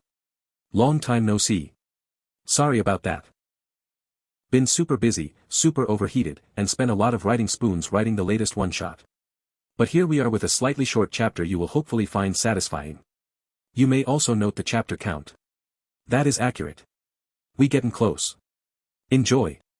See the end of the chapter for more notes. Class 1A staggered into the waiting room. None of them were particularly wounded, but that was still an exhausting half hour. Shudo was helping Momo inside, as she had worked her quirk the hardest. Ochako was the least tired, but she still had a few soot marks on her outfit. Despite said exhaustion, everyone was in high spirits.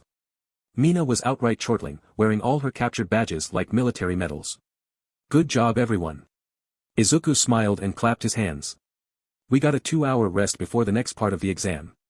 Anyone who needs healing can visit the medics. They also have folks who can repair any damaged equipment. Drop by the mess hall if anyone's hungry.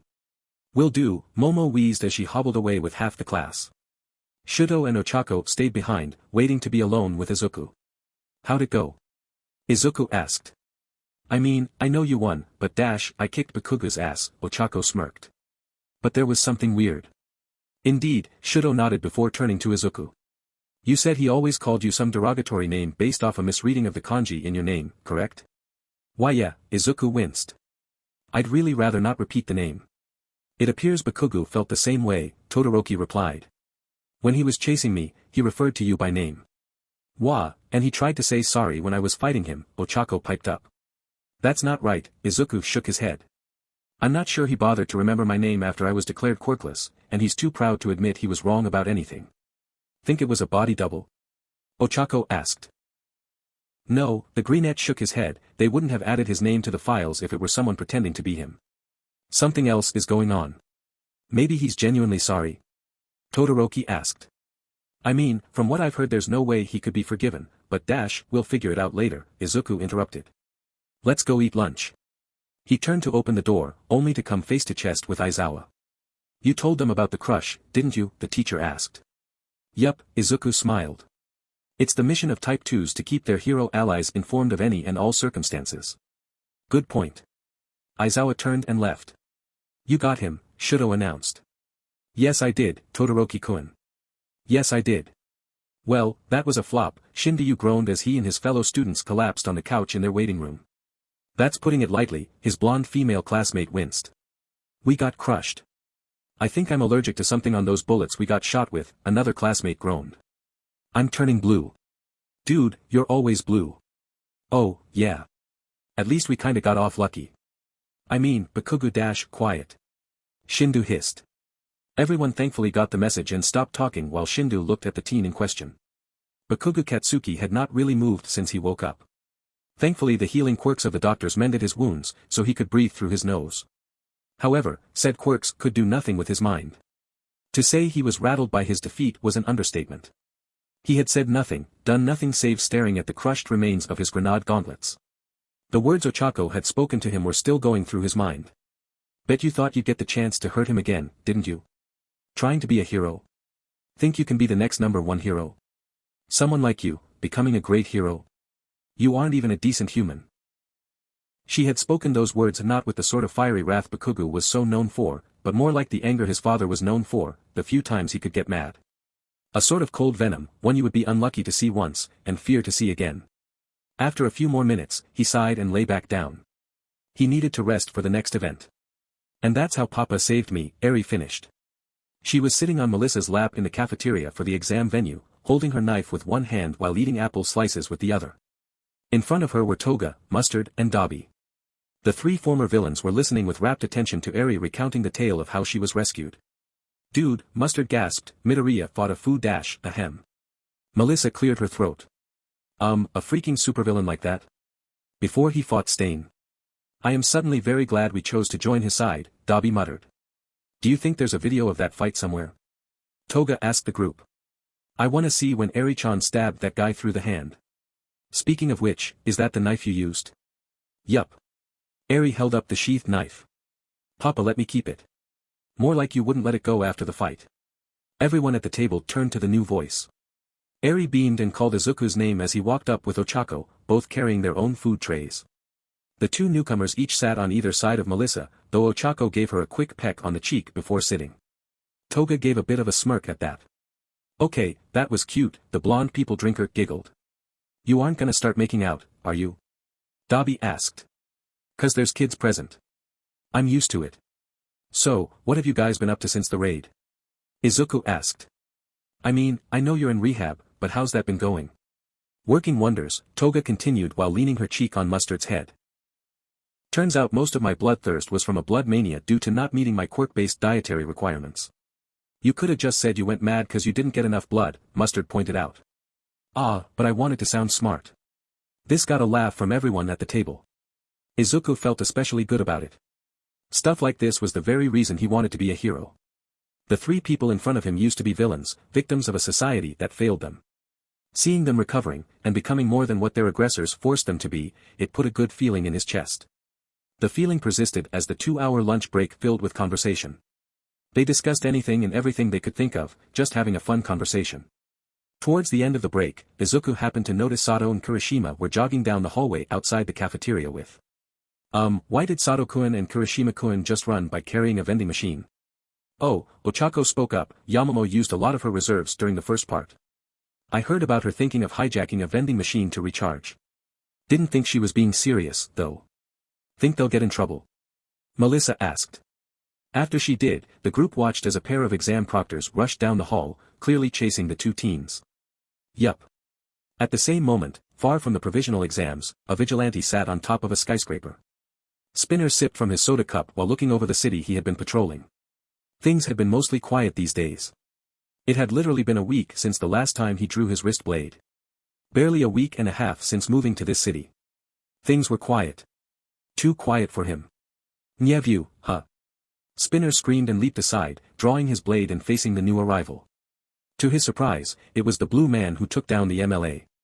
What was his name again? Thrawn. Whatever. When did you get up here? A few minutes ago, Thrawn smirked, standing tall and proud. Long enough to notice you seem a bit listless. That obvious, huh? The scaly vigilante sighed as he sat back down. Well, you're right. I want to do some good out here, but after Kamino it feels like everyone else has things sorted out. Don't get me wrong, it's good to see everyone working together like Scouter would want them to, but, what can I do now? Never thought about returning to civilian life? I'm sure you have some skill sets. Skills, yes, but I also got this, Spinner pointed at his face. Not a lot of places that could use my skills are willing to hire someone who looks like a reject from the latest D&D movie. Thrawn laughed a bit at that statement, but Spinner wasn't offended. Shouldn't take offense to the truth. Sorry, the blue man bowed his head a bit when he stopped laughing. I just couldn't help myself considering you could actually look quite intimidating with some help. You telling me I should look scarier? I'm saying I know a place that could use you if you look scarier, Thrawn replied. Especially someone with your combative skill. You might not see too much action, but you'll see enough that you won't find yourself on a roof with a Diet Coke. It's a root beer. Oh really? Finally, a Japanese person with good taste. Anyway, I was thinking you could come work for my people. Wait, what? Spinner's eyes widened. You're military, aren't you? Technically my group, Pentastar Securities, is a private security / paramilitary group. We have military-grade hardware, but due to being privately owned, we are beholden to no national military, for the most part.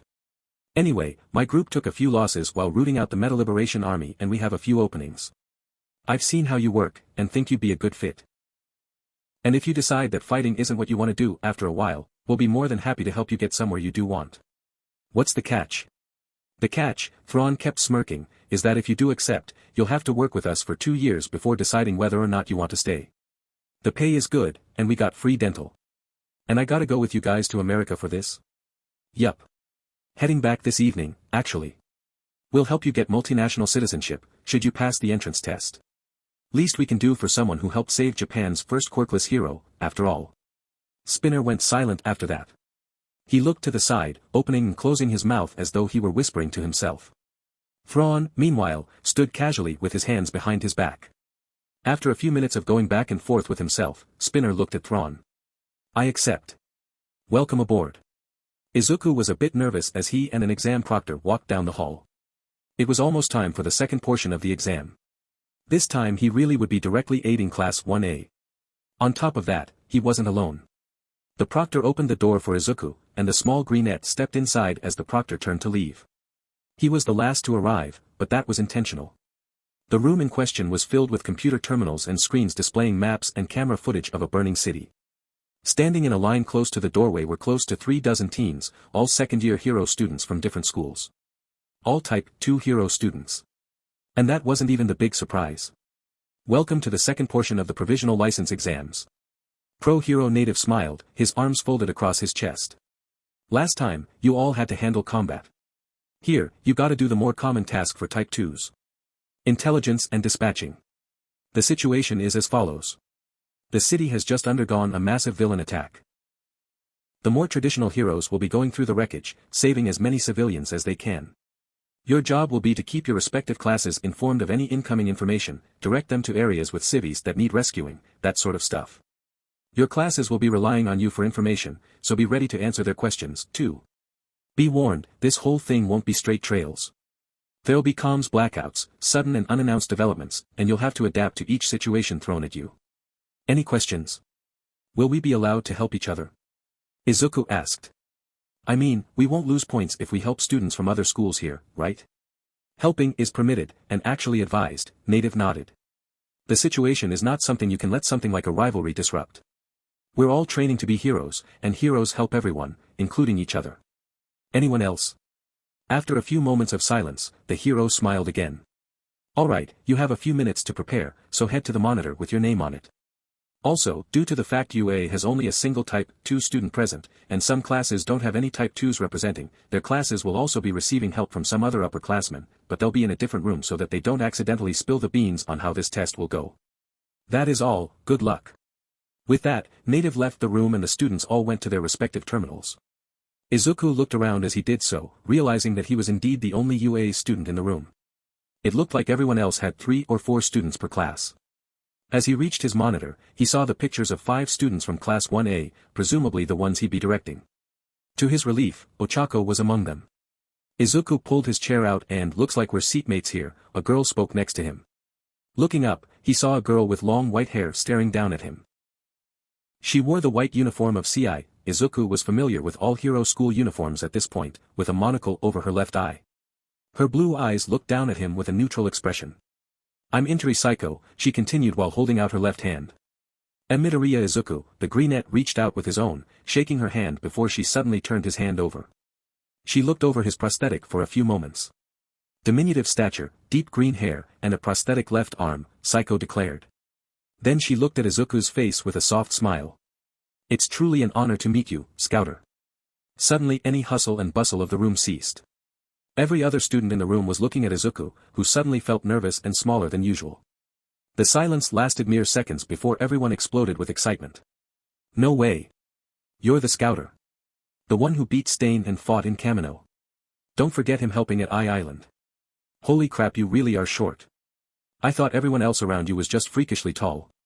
You're an awesome guy, you know that. Thank you, Izuku sheepishly rubbed his head. He doubted he would get used to being praised any time soon, despite everything. Dude, what are you even doing here? Another CI girl asked.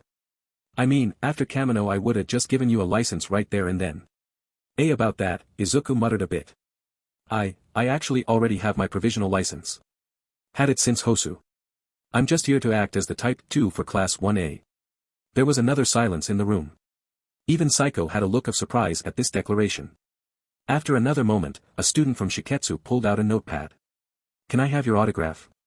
Ochako was with her class, waiting in their room just outside the exam zone. They had been briefed by Aizawa on what to do, now they were just waiting. Ochako flexed her fingers with anticipation. This was an exam centered around rescue. This is what she trained for. She may have been given one for all, and may have been the absolute powerhouse of her class, but this was her specialty. No fighting the other heroes this time, Aizawa reminded them. You're all working together here. Ochako gave a quiet scoff at that. She knew there was at least one student who wouldn't be so cooperative. Assuming the douchebag decided to stick around after she beat him into the floor. Maybe she couldn't fight him again, but she would definitely outpace him in every aspect. That was the promise she made to herself and to her Izuku. The alarms blared as the doors literally fell open. Ochako and her classmates rushed into the burning city before them. Izuku's voice rang through her earpiece, directing her to the nearest cluster of known civilians. Hours ago she demonstrated her combat potential. Now she would show off her heroic potential. Chapter end notes. Don't got much to say in these end notes. XD next time, we cover the final portion of the provisional license exam, and a little bit afterwards. Duty and Heroic Chapter Summary Part 2 of the Provisional License Exam Chapter Notes. Howdy folks. Here's a good way to start the work week for ya.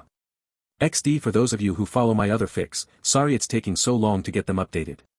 Having a bit of a hard time focusing enough to make cohesive progress on any of them, but I promise I'll get everything updated soon as I can. I also feel bad cause a couple days ago was the second anniversary of Type 2 Hero and I didn't update on that day. Sorry about that. Hopefully the excitement of this chapter makes up for that. Read on and enjoy. See the end of the chapter for more notes. Aizawa had briefed Class 1A on the specifics earlier, informing them of the teams they'd been assigned into for each Type 2 hero acting as intelligence. Ochako gave a quiet sigh when she learned Izuku was the Type 2 for her team. She was also named the leader for her team, working alongside Ojiro, Tokoyami and Kirishima, due to her class having 19 students and the teachers agreeing Ochako basically counts as 2 people in terms of prowess. The moment the doors opened, Ochako grabbed 2 of her teammates, with Ojiro hopping onto her back, and she rushed into the field. She barely took 2 steps before her headset pinged. Here we go. Izuku piped up. You guys gotta check the house coming up on the left. Looks like the house took a beat. So try not to shake the place up too much. Got it. Ochako called out as she turned to the house in question. It was indeed in rough shape. It didn't look burned at all, but the walls looked like they would fall if Ochako sneezed on them. Before the quartet even stepped inside, they could hear the quiet whimpering of injured civilians. I. Ochako called out. Heroes are here. We've come to help. Help me, the child's voice cried from a side room while a woman called out from the upper floor. I'll go below, Ochako ordered. Ojiro-kun, Kirishima-kun, you two go up. Tokoyami-kun, you stay down here and look through this floor with Dark Shadow. If things start shaking, have him hold up the ceiling. You got it. Dark Shadow cheered as he emerged from Tokoyami's chest. The other two boys ran upstairs while Ochako rushed to the basement. The tall girl looked around the ruined basement, seeing so many wooden boxes tipped over or broken. A few of them were pinning a young girl to the floor. Way too many boxes down here, Ochako muttered to herself as she went to work moving them away. She used her quirk to make many of them float before gently pulling the girl away from the wreckage. Are you alright? Are you hurt? The girl said nothing, only crying into Ochako's shoulder. Hey, it's okay. I'm here for you. I'll protect you, I promise. The girl kept crying, though the volume decreased as Ochako carried her upstairs. At the same time, Kirishima and Ojiro were working together to bring down the woman they heard before, along with an unconscious man. Once the three were outside, Tokoyami recalled Dark Shadow and the students moved away from the building. After taking a few steps, all three civilians calmed down and shuffled free of the students holding them. Perfect marks for all three of you, the older woman cheerfully declared. Don't let this get to your heads, though, the man grinned. Your challenge has only just started. The young girl laughed before all three ran to the gates. The hero students watched them leave, but otherwise had no time to process what just happened.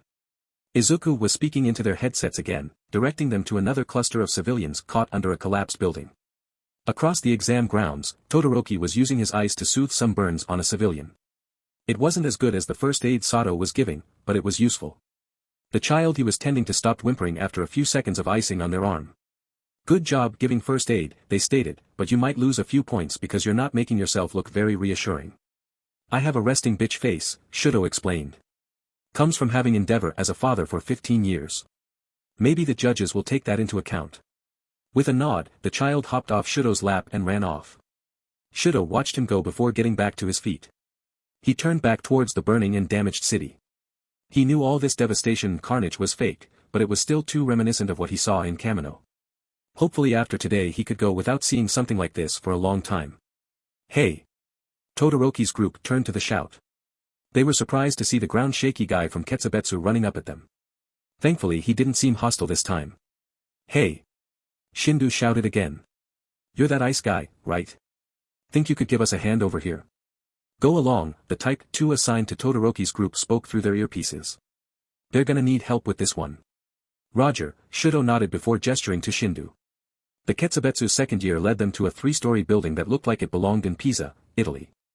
There were at least 10 other students rushing in and around the building, trying to extricate any injured civilians. Shudo, however, couldn't help but twitch when he saw that Bakugu guy rushing out the front door with an unconscious civilian.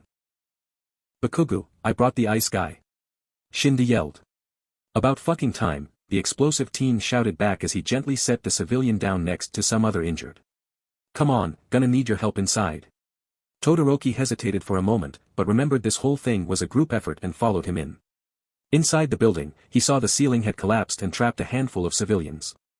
I can use my quirk to blast the debris away, Bakugo hollered, but if I do the rest of the building could collapse. Can you make some pillars to keep what's left of the ceiling up there? Sure, Shudo quietly replied. As he went to work making the pillars, Shudo had too many questions going through his head. Was this really the guy who blew off Midoriya's arm? He might not have heard too much about this guy, but he figured they wouldn't be this caring.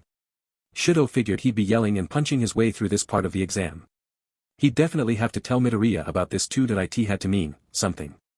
He didn't know what, but it was something. Despite the prior awkward autograph session, Izuku was in his element. True, he had been taught how to fight, and the entire past year was proof of how good he was at it. However, it was his brain that first caught Aizawa's and Nedzu's attentions, so it felt nice to actually use it extensively. It was also nice to be surrounded by similar, albeit older, individuals. The room was abuzz with activity. Everyone was at their seats directing their individual teams. Occasionally one student would look and shout to another, getting another team to assist in a different spot. A few times an adult burst into the room with papers about the developing situation. It really felt like they were working dispatch in a hero agency. Anyone got a team close to the harbor? One student asked. My guys need some help with a boat. I can get my girls over there in a few minutes. Saiko shouted over Izuku's head. They're just about done with their current zone. The second year looked down at Izuku. Scouter, think your team could help, too? Not really, Izuku muttered. My guys are in south side helping with a fire. After that their alarm, an adult screamed as the doors burst open. At that same instant, the monitors showed explosions erupting across the city. The villains are back. Villains. Saiko gasped. A moment later, there was beeping on her screen, and she turned back while listening to the screams of her team. Oh no, what is it? Izuku asked. Villains hit your team. They got jumped by Gang Orca, the taller girl cried. They're not hurt, but he's pursuing them. Gang Orca's here. Izuku turned away, thinking for a few seconds about everything he knew about the hero before looking back up at Saiko. He can be stunned with a good hit to his snout. Any of your girls combat specialists? No. My team specializes in rescue. No way they could fend off a top 10. As Saiko grit her teeth, trying to think of a solution, Izuku looked at her screen. Where are your girls? Izuku asked. Saiko pointed at a street name, and Izuku compared it to his own screen. Looking between the two, the greenette got an idea. Saiko-senpai, can your girls retreat to this fountain? Saiko looked where he was pointing. Maybe. Won't do much good, though. It will. Get them over there. Izuku turned away and tapped his earpiece. Ochako. Katsuragi Yoko was not having a fun afternoon. Her team was on their way to the harbor when their street got riddled with explosions. They barely stayed on their feet through the shockwaves, and were rewarded when Gang fucking Orca emerged from a grocery store with a handful of lackeys in tow. The lackeys ran down the street, leaving Gang Orca to deal with the students himself. Fumiko tried to fight him using her claws, but his sonar sent her reeling. Now Katsuragi was carrying an unconscious Fumiko in her tentacle arms while she and the rest of her teammates tried to avoid his attacks. We need a plan. Manako screamed as she fired electrified BBs at Orca, only for him to swat them away with his coat. He's gonna overpower us soon. Girls. Saiko's voice exclaimed through their earpieces. 2 blocks west of your position is a large fountain. Retreat to that fountain. Scouter has an idea. You heard her. Katsuragi shouted. Move, ladies. Wait, Manako yelled back, Saiko-san, did you say Scouter? Yes. He's here. Geek out later. Saiko replied. The girls stopped talking as they ran fast as they could from Gang Orca. Running away is not very heroic, the pro-hero laughed. Call it a tactical retreat, you obese cetacean, one of Katsuragi's other classmates screamed back. You guys think you can handle things here? Ochako asked her team, a few blocks south of Saiko's classmates. We can wrap things up here, Kirishima replied as he punched a villain into the floor. Whatever it is Midoriya needs you to do, go ahead. We'll catch up when we're done. Dark Shadow laughed as he used a post box to deflect something that looked like a stone fish. Ochako nodded and rushed away from her team. As she reached the nearest intersection, she knelt down like a runner preparing for a dash. You sure this'll work? Ochako asked Izuku. We know you can run fast enough, her small boyfriend replied, and he can't sense you from this distance. I'd say there's a very high degree you'll at least get him away from the others. Be ready to run. Ochako waited in relative silence as Izuku counted down the seconds before he screamed, now. With that word, Ochako was off like chrome lightning. Katsuragi and her girls were all huddled behind the fountain they were led to. Manako was firing more of her BBs to try keeping Gang Orca at a distance, but he was still getting closer. Katsuragi was trying to help by hurling debris at the hero, but he either dodged or simply slapped them away. Trying to make a last stand, the hero smirked. Not sure what good this'll do you, since you're clearly outmatched. Would it be too much to ask for you to shut your trap? Katsuragi shrieked as she threw another rock. Your voice is quite grating. Oh, you want me to stop? Gang Orca asked. If you'd rather I finish you can squeak. The CI girls watched in shock as a shiny blur ran through the fountain square and out the north road, taking Gang Orca with it. The square was oddly silent with Gang Orca's sudden abduction. It was so fast it actually took a few seconds for the CI girls to process what they saw. Did Gang Orca just disappear? Katsuragi asked. Courtesy of Scouter and his teammates, Saiko sighed with relief. Okay, girls, keep heading to the harbor. Asahina's team will join up to provide protection. While Saiko's team continued on their original mission, Ochako was running at high speed down the street. In her right hand was Gang Orca, his body limp and flapping in the wind. Her tight grip on his snout, increasing his gravity, combined with the force of the impact had overloaded his sonar organ. He could do nothing but give hoarse exhales as his brain was filled with the biological equivalent of television static. After running another couple blocks, Ochako screamed with righteous fury. The nearby villains and hero students watched as she leaped several meters into the air before throwing the heavy hero into the asphalt below her. His impact made a small crater in the road, but Ochako wasn't done. Chicxulub impact, the hero student screamed as she shot down right on top of Gang Orca, slamming both fists into his chest. This hit made the crater even larger, and sent some debris into the air. The dust that kicked up blocked everyone's vision for a few seconds. When it faded, everyone saw the impossible. Ochako was standing on top of Gang Orca, her hands still closed into fists. The pro-hero himself was unconscious. Gang Orca, one of the top 10 heroes, had been incapacitated by a first-year hero student. Ochako caught her breath, winded from the high-speed run. Her hands ached from how hard she hit the hero, but it was a good ache. Taking a deep breath, she gave a harsh glare at the other villains in the area. Literally every single one of them raised their hands. Nah, one of them said. I ain't messing with that. Dude, I respawned just this morning, I am not going through that again so soon. Ochako gave a smirk and hopped off the unconscious hero. No one spoke or even moved as she walked to the nearest medic. After that, news spread through the exam zone of Gang Orca's defeat. Some teams of villains kept fighting, but most of them stood down when they got the news. Overall, the remaining 15 minutes of the exercise was a lot quieter than the examiners were anticipating. Izuku stretched as he stood up. The students in the room were all patting each other's shoulders and congratulating everyone for a job well done. No one knew who'd passed or failed yet, but everyone was in high spirits. I'd say we did pretty good, huh, Saiko-senpai? Izuku asked the girl next to him, who smiled down at him. Indeed. Thank you for saving my girls there. I will repay that debt, I promise. Don't worry about it, Izuku laughed and waved her off. I'm just glad it worked. It was a pleasure working with you, Interi Saiko. He held out his hand, and the older student smiled as she shook it. And it was an honor working with you, Midoriya Izuku. Until next time. She bowed her head and joined the other CI Type 2s as the whole group exited the dispatch room. Izuku followed them down to the courtyard outside the building. He thankfully didn't wait too long before Class 1A entered the courtyard with the rest of the examinees. Ochako was beaming and gave a thumbs up, which Izuku returned before being pulled into a tight hug. He stayed in her arms even when pro-hero native stood and addressed the crowd of students. Alright, this concludes the provisional license exam. Native yelled over the students. The judges will be going over your individual performances overnight, and after breakfast tomorrow you'll receive your results. Until then, get clean, shower, and relax. Getting proper rest is something all heroes need, and you've certainly earned yours. Everyone gave a cheer and went their separate ways. Izuku and Ochako smiled as they walked apart from Class 1A. Ochako kept her arms wrapped around Izuku, resting her head on top of his, resulting in a pretty funny gait. Pretty frantic earlier, huh? Izuku asked his girlfriend.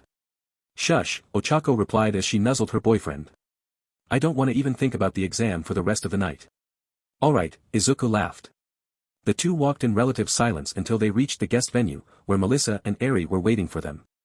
Eri was initially holding Melissa's hand, but let go so she could rush and hug Izuku. Welcome back, Papa, she smiled. Was it fun? I think it was, Izuku smiled as Melissa walked up. Hey, Melissa. The older teen simply smiled and gave Izuku and Ochako soft kisses on their cheeks. Good work both of you. I'm sure the both of you passed. Hey, I passed my exam back in Hosu, Izuku joked, earning a noogie from Ochako as she let him go. Stop being snarky. Also, Ochako blushed. Remember what we talked about? There was a brief silence before Izuku blushed as well. Jay just finished the exam and you're already thinking about that? About what? Eri asked. Just want to make sure you're still up for it. If you're feeling too nervous, Melissa gently pat his shoulder, we can always put it off. No, I want to do this for you, Izuku muttered shyly. I am just scared I'll mess things up somehow. Just leave it to us, Ochako gave a shy smile as she leaned down and kissed Izuku's cheek. Though we'd better get clean first. A few hours after the end of the exam, Kaminari was laughing. He was in the hotel suite assigned to Class 1A. The class was having something of an evening party to celebrate their efforts. They might not have known if they passed yet, but they were all in a very good mood. Kaminari himself was just walking around, chatting and laughing about the exam's funnier moments. After hearing Sadid talking about a particular situation involving a ballistic microwave, Kaminari looked aside and saw an adorable sight. Eri was sitting on Momo's lap, and the teen was showing her how to do a cat's cradle with string. Smiling, he walked over and greeted the pair. "Howdy, Eri. Having fun?" The young girl nodded. "Today was super fun." "Glad to hear it," the electric teen laughed. Then he stopped and looked around again. "Say, where's your parents?" "Orochako. I ain't seeing them here." "They're doing their own thing," Momo replied. "Their own thing?" Eri nodded again. "They're doing something only mommies and daddies can do." "Do you know what that is?" Not sure Kaminari froze. It took a few seconds, but he quickly figured out exactly what that meant. And that was not something for a young, innocent girl like Eri to hear. A look at Momo showed she also knew what it was, and wasn't saying a word. "And no, I have no idea what they could be doing. Not sure I want to know right now. Here, let me show you something else you can do with string."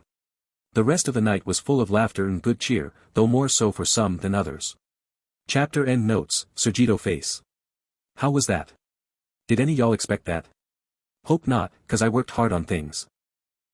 XD for anyone who's curious about the naming of Ochako's attack there, the Chicxulub crater is a huge crater underneath the Yucatan Peninsula in Mexico, and is believed to be the impact site for the asteroid that wiped out the dinosaurs.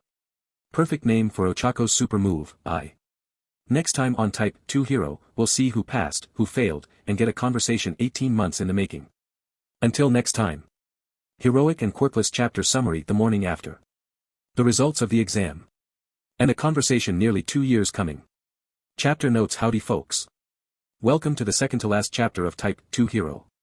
Hoo boy, it has been a serious journey getting this far. Thank you for sticking this far. I hope this chapter does not disappoint. See the end of the chapter for more notes. Izuku woke up to the sound of metal tinkering. He also woke up feeling warm. Incredibly warm. When he finally opened his eyes, Izuku realized he couldn't really see anything. He could feel something around his head, and hear calm breathing above his head. He glanced up and saw Ochako's sleeping face.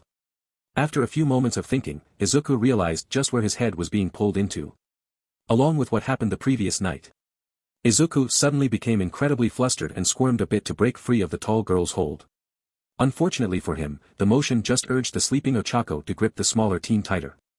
He squeaked as his face practically disappeared into her ample bosom.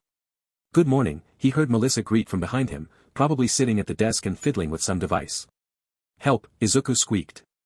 Thankfully, rather than leave him in his soft warm predicament, Izuku heard Melissa get up from her chair and approach the bed.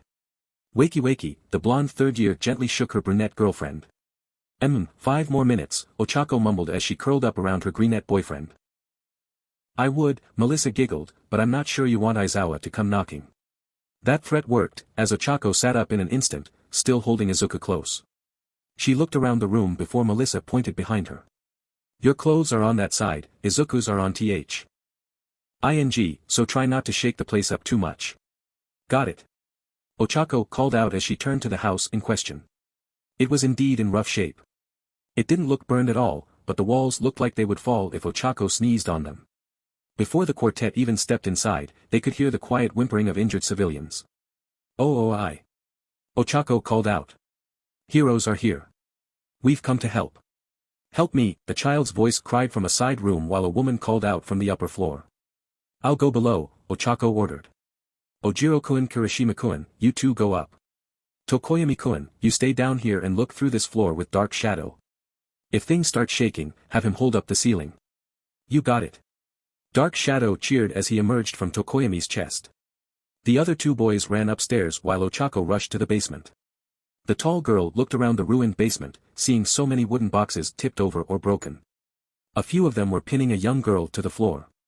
"Way too many boxes down here," Ochako muttered to herself as she went to work moving them away. She used her quirk to make many of them float before gently pulling the girl away from the wreckage. "Are you alright? Are you hurt?" The girl said nothing, only crying into Ochako's shoulder. Hey, it's okay. I'm here for you. I'll protect you, I promise." The girl kept crying, though the volume decreased as Ochako carried her upstairs. At the same time, Kirishima and Ojiro were working together to bring down the woman they heard before, along with an unconscious man. Once the three were outside, Tokoyami recalled Dark Shadow and the students moved away from the building. After taking a few steps, all three civilians calmed down and shuffled free of the students holding them. Perfect marks for all three of you, the older woman cheerfully declared. Don't let this get to your heads, though, the man grinned. Your challenge has only just started. The young girl laughed before all three ran to the gates. The hero students watched them leave, but otherwise had no time to process what just happened. Izuku was speaking into their headsets again, directing them to another cluster of civilians caught under a collapsed building. Across the exam grounds, Todoroki was using his ice to soothe some burns on a civilian. It wasn't as good as the first aid Sato was giving, but it was useful. The child he was tending to stopped whimpering after a few seconds of icing on their arm. Good job giving first aid, they stated, but you might lose a few points because you're not making yourself look very reassuring. I have a resting bitch face, Shudo explained. Comes from having endeavor as a father for 15 years. Maybe the judges will take that into account. With a nod, the child hopped off Shudo's lap and ran off. Shudo watched him go before getting back to his feet. He turned back towards the burning and damaged city. He knew all this devastation and carnage was fake, but it was still too reminiscent of what he saw in Kamino. Hopefully after today he could go without seeing something like this for a long time. Hey! Todoroki's group turned to the shout. They were surprised to see the ground-shaky guy from Ketsubetsu running up at them. Thankfully he didn't seem hostile this time. Hey! Shindu shouted again. You're that ice guy, right? Think you could give us a hand over here? Go along, the Type 2 assigned to Todoroki's group spoke through their earpieces. They're gonna need help with this one. Roger, Shudo nodded before gesturing to Shindu. The Ketsubetsu second year led them to a 3-story building that looked like it belonged in Pisa, Italy. There were at least 10 other students rushing in and around the building, trying to extricate any injured civilians. Shudo, however, couldn't help but twitch when he saw that Bakugu guy rushing out the front door with an unconscious civilian. Bakugu, I brought the ice guy. Shindu yelled. About fucking time, the explosive teen shouted back as he gently set the civilian down next to some other injured. Come on, gonna need your help inside. Todoroki hesitated for a moment, but remembered this whole thing was a group effort and followed him in. Inside the building, he saw the ceiling had collapsed and trapped a handful of civilians. I can use my quirk to blast the debris away, Bakugo hollered, but if I do the rest of the building could collapse. Can you make some pillars to keep what's left of the ceiling up there? Sure, Shudo quietly replied. As he went to work making the pillars, Shudo had too many questions going through his head. Was this really the guy who blew off Midoriya's arm? He might not have heard too much about this guy, but he figured they wouldn't be this caring. Shudo figured he'd be yelling and punching his way through this part of the exam. He'd definitely have to tell Midoriya about this too. That it had to mean something. He didn't know what, but it was something. Despite the prior awkward autograph session, Izuku was in his element. True, he had been taught how to fight, and the entire past year was proof of how good he was at it. However, it was his brain that first caught Aizawa's and Nedzu's attentions, so it felt nice to actually use it extensively. It was also nice to be surrounded by similar, albeit older, individuals. The room was abuzz with activity. Everyone was at their seats directing their individual teams. Occasionally one student would look and shout to another, getting another team to assist in a different spot. A few times an adult burst into the room with papers about the developing situation. It really felt like they were working dispatch in a hero agency. Anyone got a team close to the harbor? One student asked. My guys need some help with a boat. I can get my girls over there in a few minutes. Saiko shouted over Izuku's head.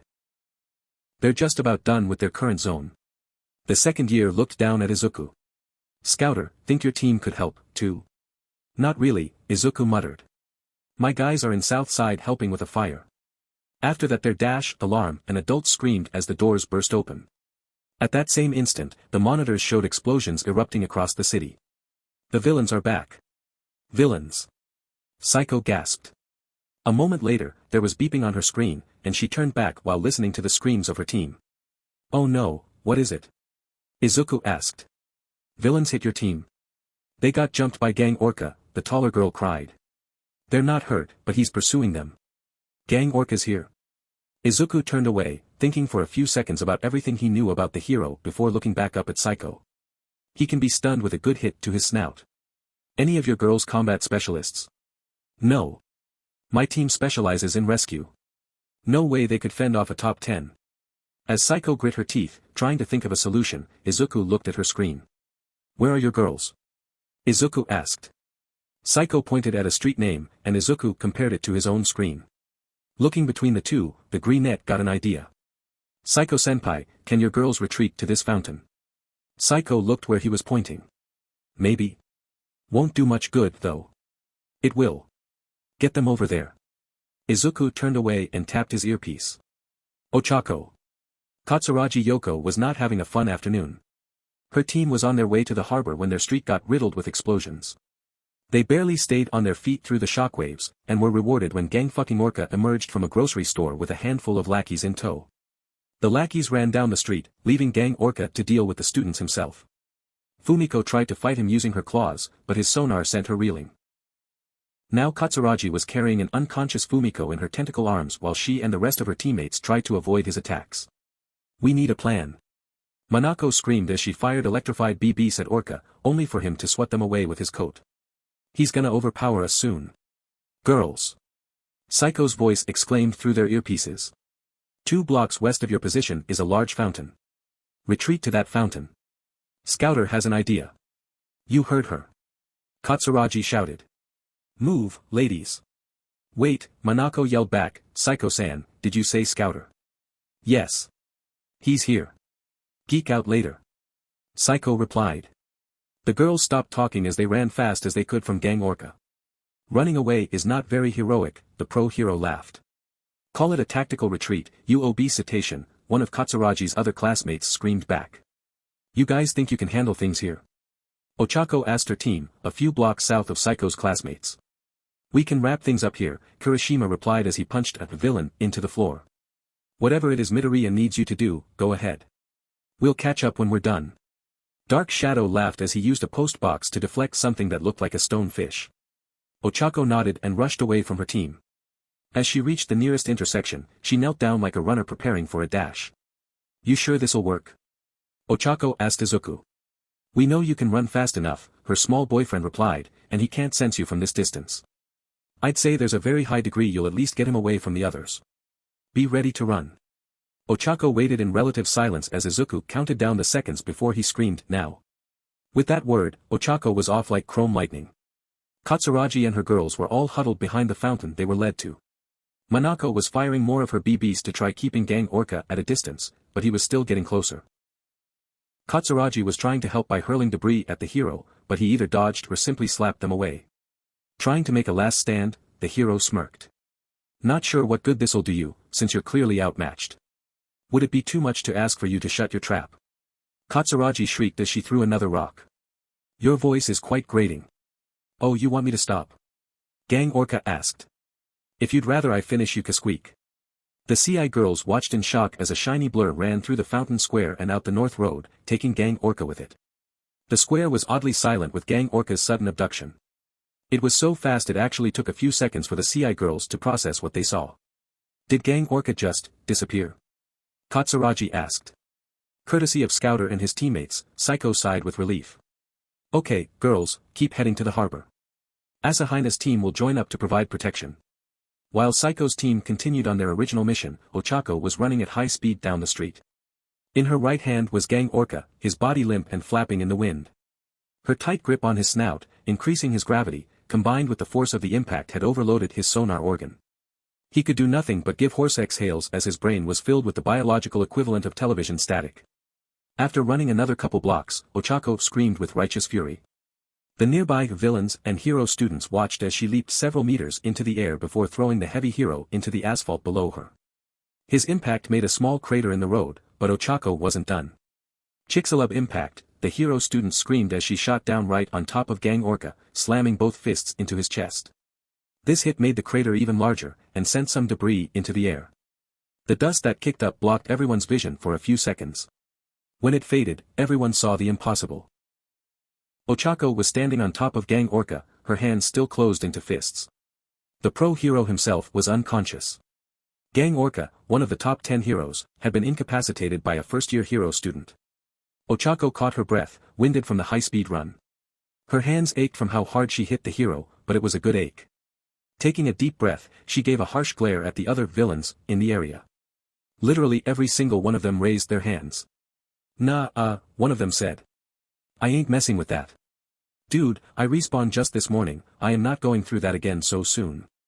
Ochako gave a smirk and hopped off the unconscious hero. No one spoke or even moved as she walked to the nearest medic. After that, news spread through the exam zone of Gang Orca's defeat. Some teams of villains kept fighting, but most of them stood down when they got the news. Overall, the remaining 15 minutes of the exercise was a lot quieter than the examiners were anticipating. Izuku stretched as he stood up. The students in the room were all patting each other's shoulders and congratulating everyone for a job well done. No one knew who'd passed or failed yet, but everyone was in high spirits. I'd say we did pretty good, huh, Psycho-senpai? Izuku asked the girl next to him, who smiled down at him. Indeed. Thank you for saving my girls there. I will repay that debt, I promise. Don't worry about it, Izuku laughed and waved her off. I'm just glad it worked. It was a pleasure working with you, Interi Psycho. He held out his hand, and the older student smiled as she shook it. And it was an honor working with you, Midoriya Izuku. Until next time. She bowed her head and joined the other CI Type 2s as the whole group exited the dispatch room. Izuku followed them down to the courtyard outside the building. He thankfully didn't wait too long before Class 1A entered the courtyard with the rest of the examinees. Ochako was beaming and gave a thumbs up, which Izuku returned before being pulled into a tight hug. He stayed in her arms even when Pro-Hero Native stood and addressed the crowd of students. Alright, this concludes the provisional license exam. Native yelled over the students. The judges will be going over your individual performances overnight, and after breakfast tomorrow you'll receive your results. Until then, get clean, shower, and relax. Getting proper rest is something all heroes need, and you've certainly earned yours. Everyone gave a cheer and went their separate ways. Izuku and Ochako smiled as they walked apart from Class 1A. Ochako kept her arms wrapped around Izuku, resting her head on top of his, resulting in a pretty funny gait. Pretty frantic earlier, huh? Izuku asked his girlfriend. Shush, Ochako replied as she nuzzled her boyfriend. I don't want to even think about the exam for the rest of the night. Alright, Izuku laughed. The two walked in relative silence until they reached the guest venue, where Melissa and Eri were waiting for them. Eri was initially holding Melissa's hand, but let go so she could rush and hug Izuku. Welcome back, Papa, she smiled. Was it fun? I think it was, Izuku smiled as Melissa walked up. Hey, Melissa. The older teen simply smiled and gave Izuku and Ochako soft kisses on their cheeks. Good work both of you. I'm sure the both of you passed. Hey, I passed my exam back in Hosu, Izuku joked, earning a noogie from Ochako as she let him go. Stop being snarky. Also, Ochako blushed. Remember what we talked about? There was a brief silence before Izuku blushed as well. Jay just finished the exam and you're already thinking about that? About what? Eri asked. Just want to make sure you're still up for it. If you're feeling too nervous, Melissa gently pat his shoulder, we can always put it off. No, I want to do this for you, Izuku muttered shyly. I am just scared I'll mess things up somehow. Just leave it to us, Ochako gave a shy smile as she leaned down and kissed Izuku's cheek. Though we'd better get clean first. A few hours after the end of the exam, Kaminari was laughing. He was in the hotel suite assigned to Class 1A. The class was having something of an evening party to celebrate their efforts. They might not have known if they passed yet, but they were all in a very good mood. Kaminari himself was just walking around, chatting and laughing about the exam's funnier moments. After hearing Sadu talking about a particular situation involving a ballistic microwave, Kaminari looked aside and saw an adorable sight. Eri was sitting on Momo's lap, and the teen was showing her how to do a cat's cradle with string. Smiling, he walked over and greeted the pair. Howdy, Eri. Having fun? The young girl nodded. Today was super fun. Glad to hear it, the electric teen laughed. Then he stopped and looked around again. Say, where's your parents? Orochako. I ain't seeing them here. They're doing their own thing, Momo replied. Their own thing? Eri nodded again.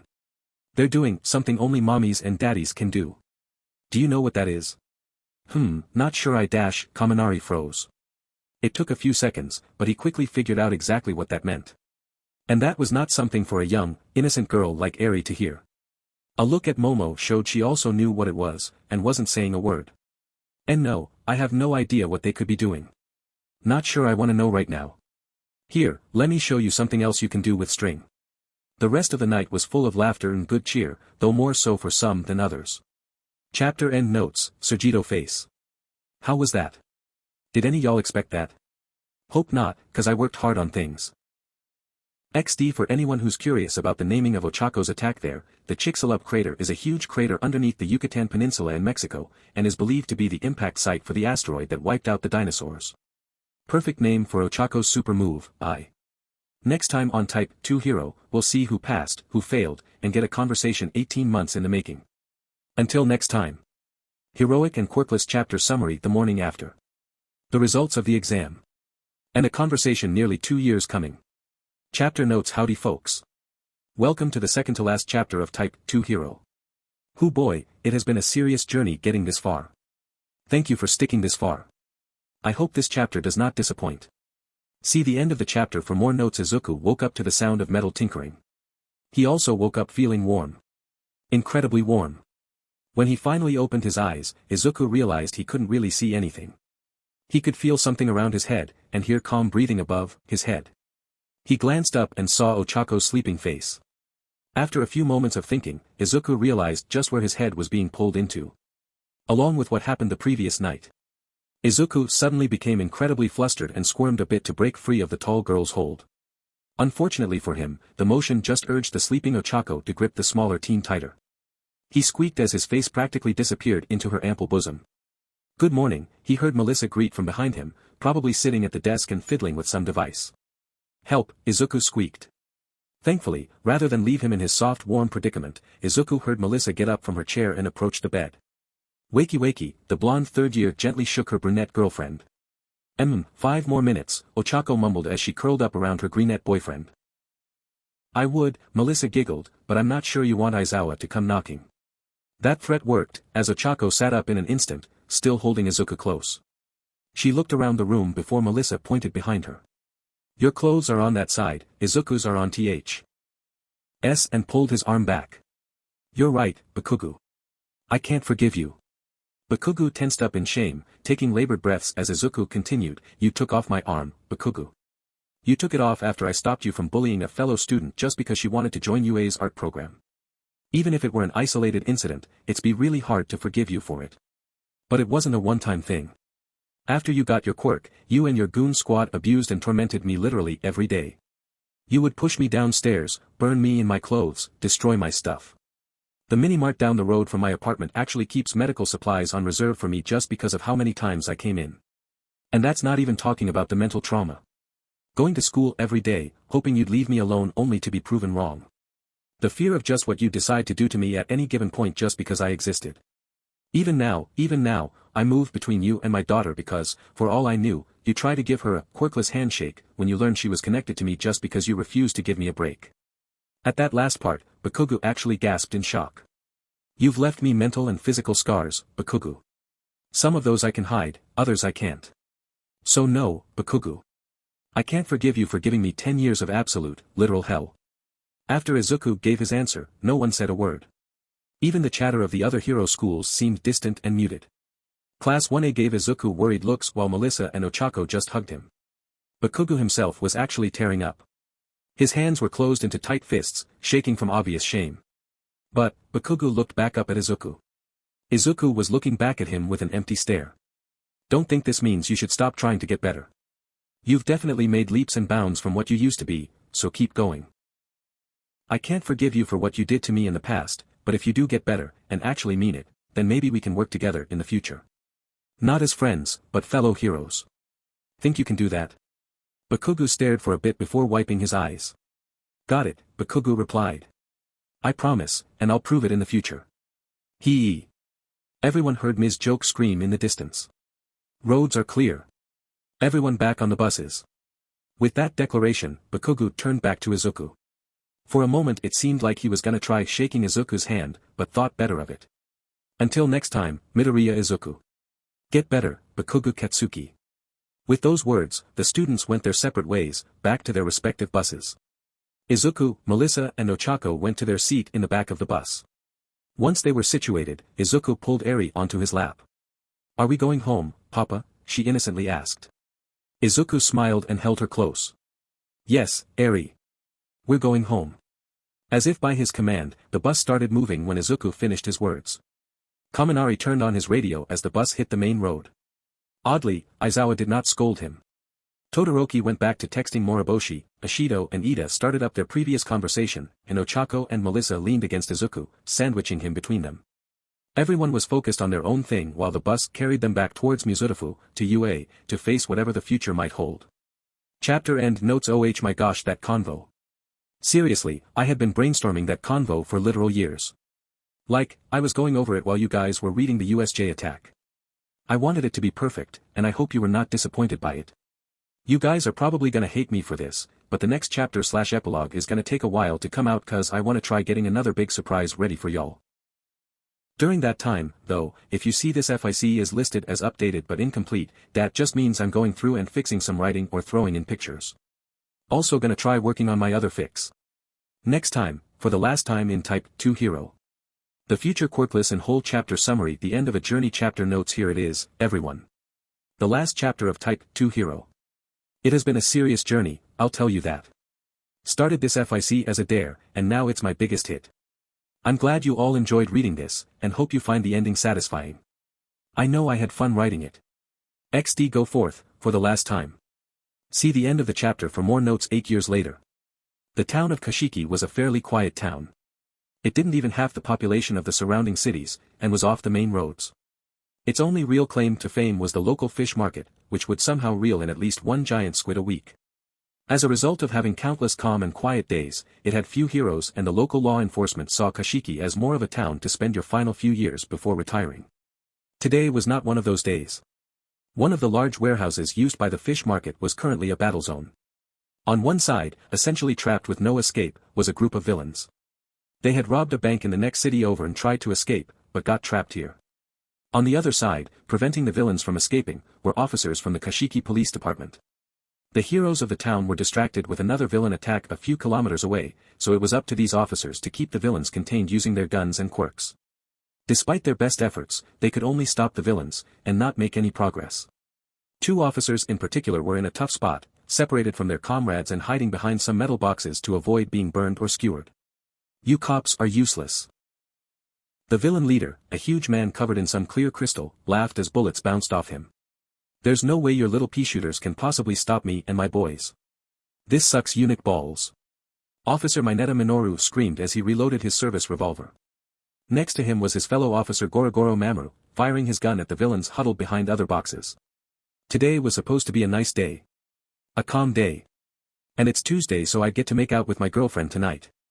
Blow-up dolls don't count. Gorogoro shouted as he ducked under a flying bone spike. Dude, I am dating your sister. Mineta screeched. There was a quiet crackling of their radios as a familiar voice spoke up. A voice many officers and heroes alike would feel immense relief at hearing. From your words, I guess you boys got things handled. Scouter. Gorogoro laughed. Aren't you a voice for sore ears? Not sure that's how it works, Izuku chuckled, but whatever. So, what's the situation down there?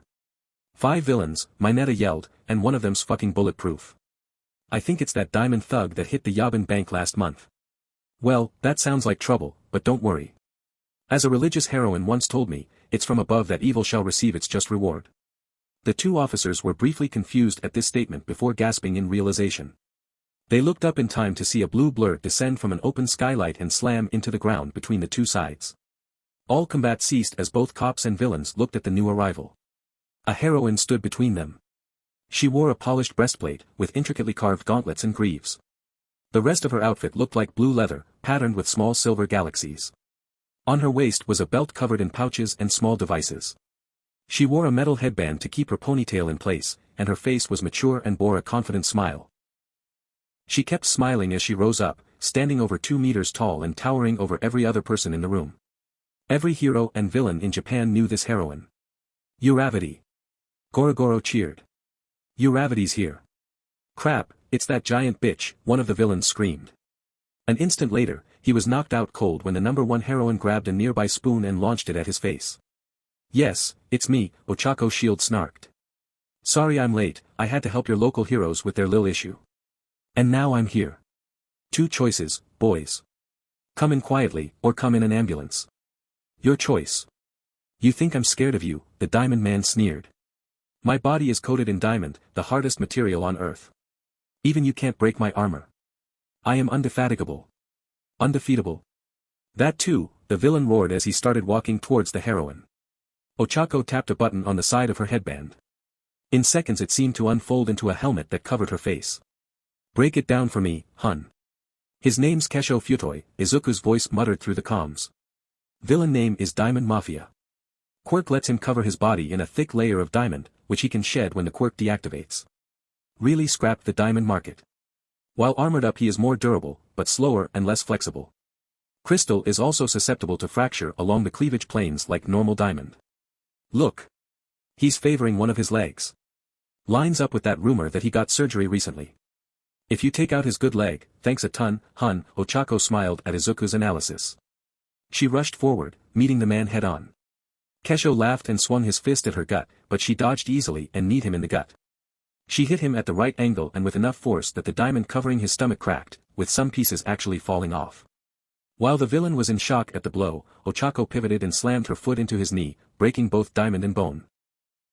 Kesho screamed in pain as he wobbled a bit before tipping over like a diamond-coated bovine. As he hit the ground, Ochako stomped on his head, shattering more of his armor and knocking him out cold. As the rest of his diamond armor fell off, Uravity gave a scary smile to the remaining few villains. Any of you feel like trying? Needless to say, the rest of the villains surrendered without a fight. The unconscious Kesho was loaded onto a gurney and taken away by paramedics, along with any injured officers. Gorogoro and Mineta helped debrief Ochako as she pulled an after-action form from her belt and filled it out. As she was writing, one of the conscious villains tried to make a break for it, but face-planted the ground when his feet got stuck together by one of Mineta's hairballs. Timber, the midget officer laughed as he gave a dramatic thumbs up.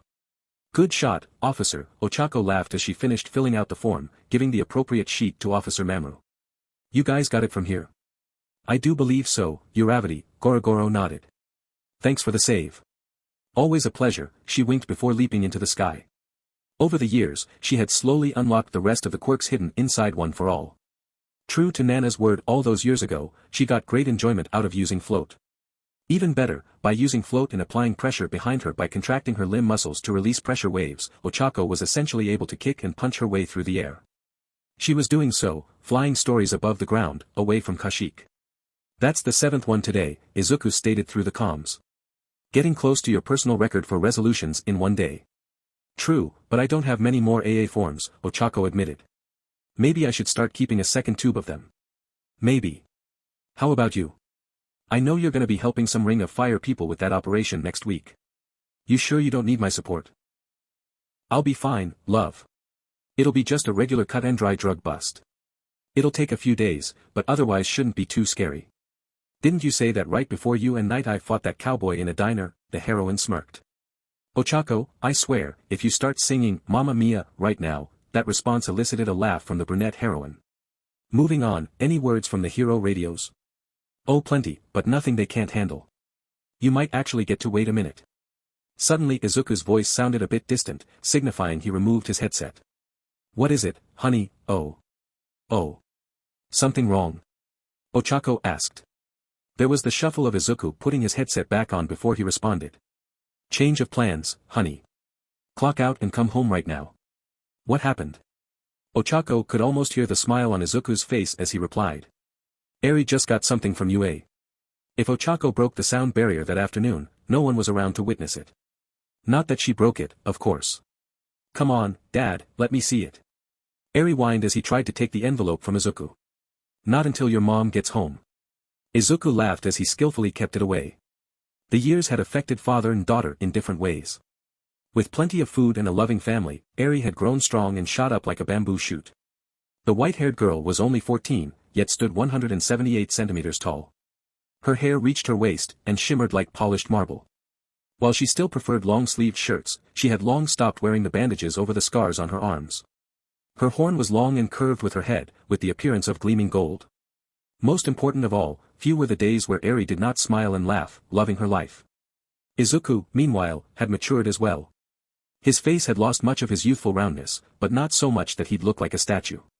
His hair hadn't changed much, still as curly and unruly as it had been in high school.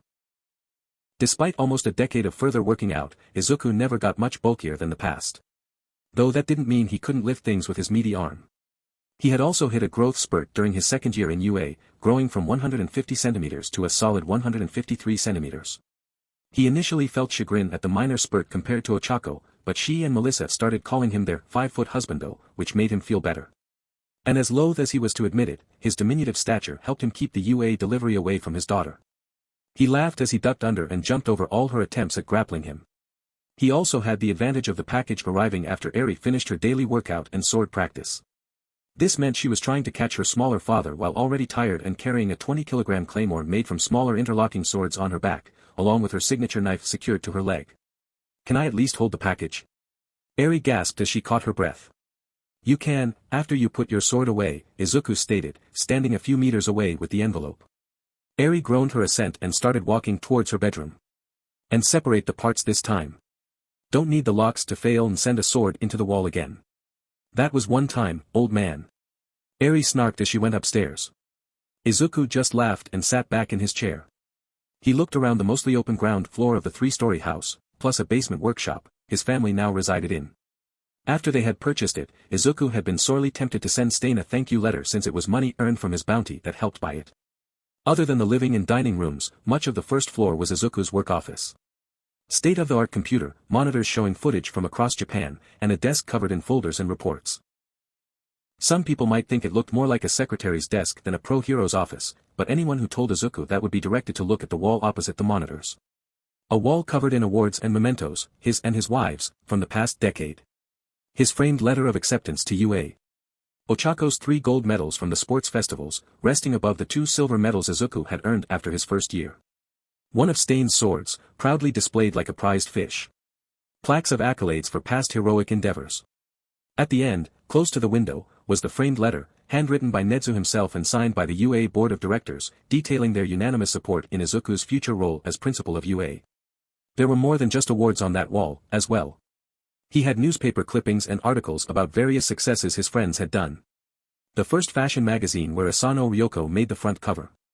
A clipping showing Choji's baseball team winning the nationals. There was even a newspaper from Hokkaido about the debut of the Ketsubetsu Quartet hero team, whose leader was making a gesture that had to be censored. Izuku looked over this wall fondly, and was still doing so when Eri hopped back down the stairs, sans her claymore. The instant her feet hit the ground, a tremor shook the house. Izuku gave Eri a faux shocked stare. "That wasn't me," Eri deadpanned. "I'm here." Ochako shouted as she burst into the house. Her helmet clicked back into her headband, which she yanked off the instant she stepped inside. "I'm here. Eri got something from UA. It's gotta be about the entrance exam," her daughter exclaimed as Izuku finally handed it over. Ochako giggled as she closed the door behind her.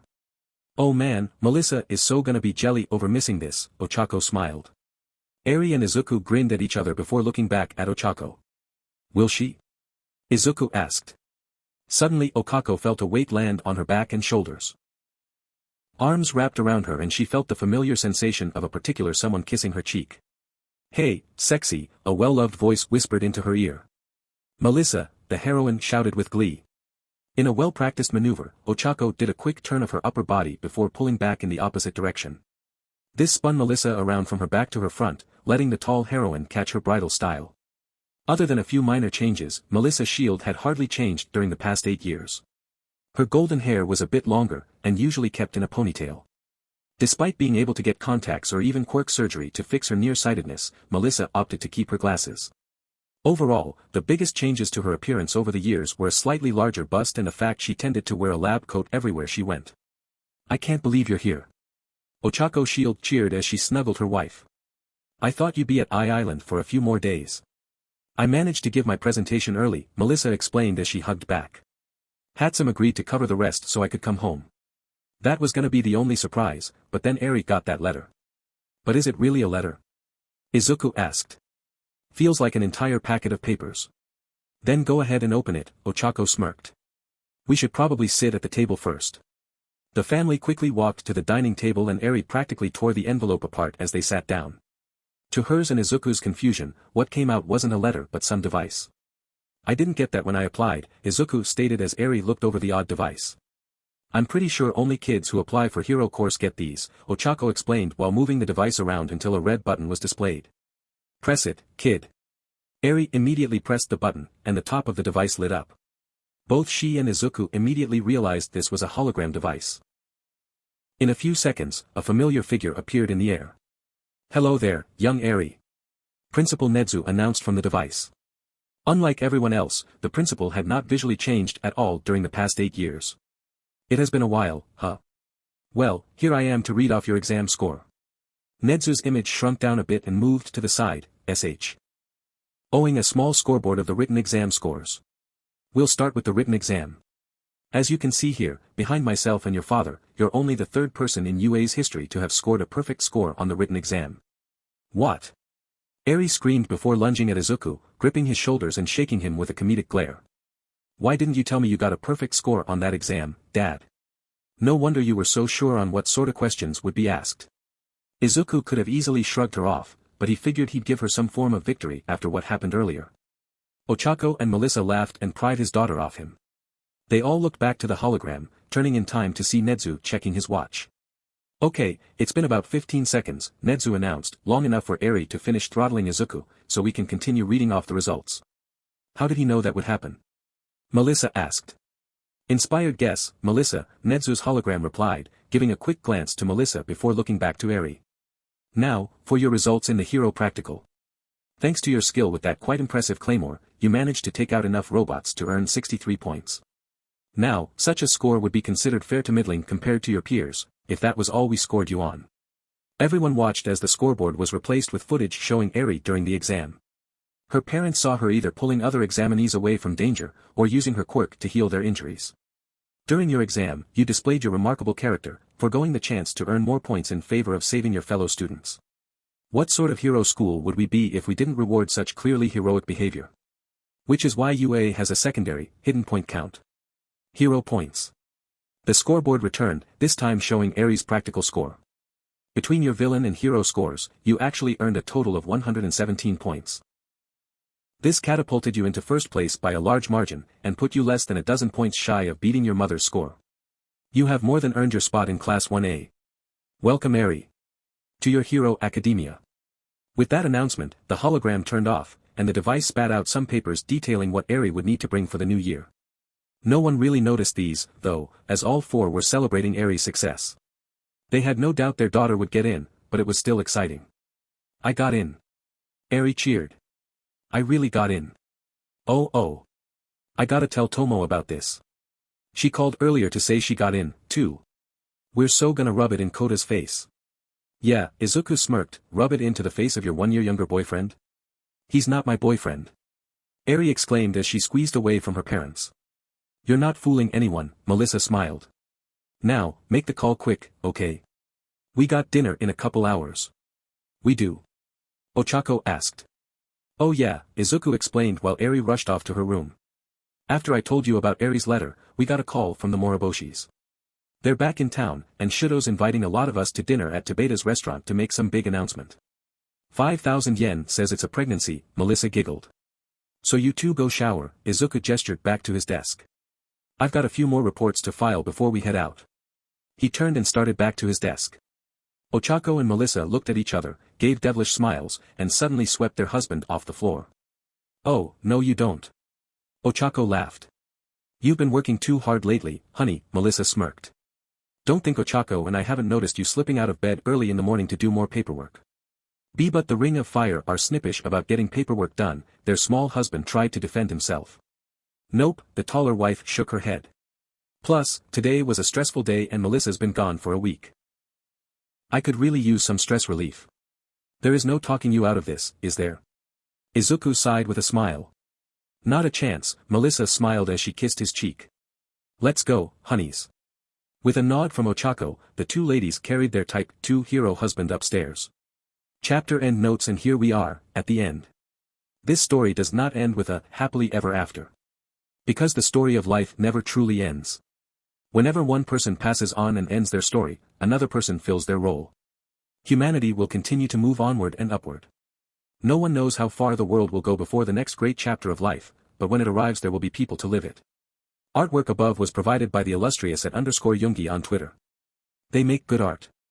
I'd like to use this part to list my special thanks for certain people. First, my former friend who dared me to write it, yes, former, I don't want to talk about it. They uncomfy with me sharing their name, but I dedicate the epilogue to them and thanks for being the one to get me to start it. My own 2 cents, for consistently leaving epic comments, Guardian Toa, for helping inspire the adding of Ochako to the romance, White Tiger 789, for helping push me forward when it got a bit hard to write, he wasn't my beta, but he is a friend, and lastly, all of you, for reading and commenting. By the time you get this far, the Type 2 side stories should be updated as well. The last chapter there details things a bit further for everyone, and has a sneak peek for a future big project. It won't be worked on for a while cause I already got 3 other big projects that need work, but you can also expect the occasional one-shot and a small project from me. I hope you all have a wonderful day, and thank you for reading this fanfic. Take care. Mad Nimrod works inspired by this one. The Yokai Hero by Sana_Toyomitsu. Tickets to Disneyland by Sunyu_AK_Humanhois. Very cool. Please drop by the archive and comment to let the creator know if you enjoyed their work.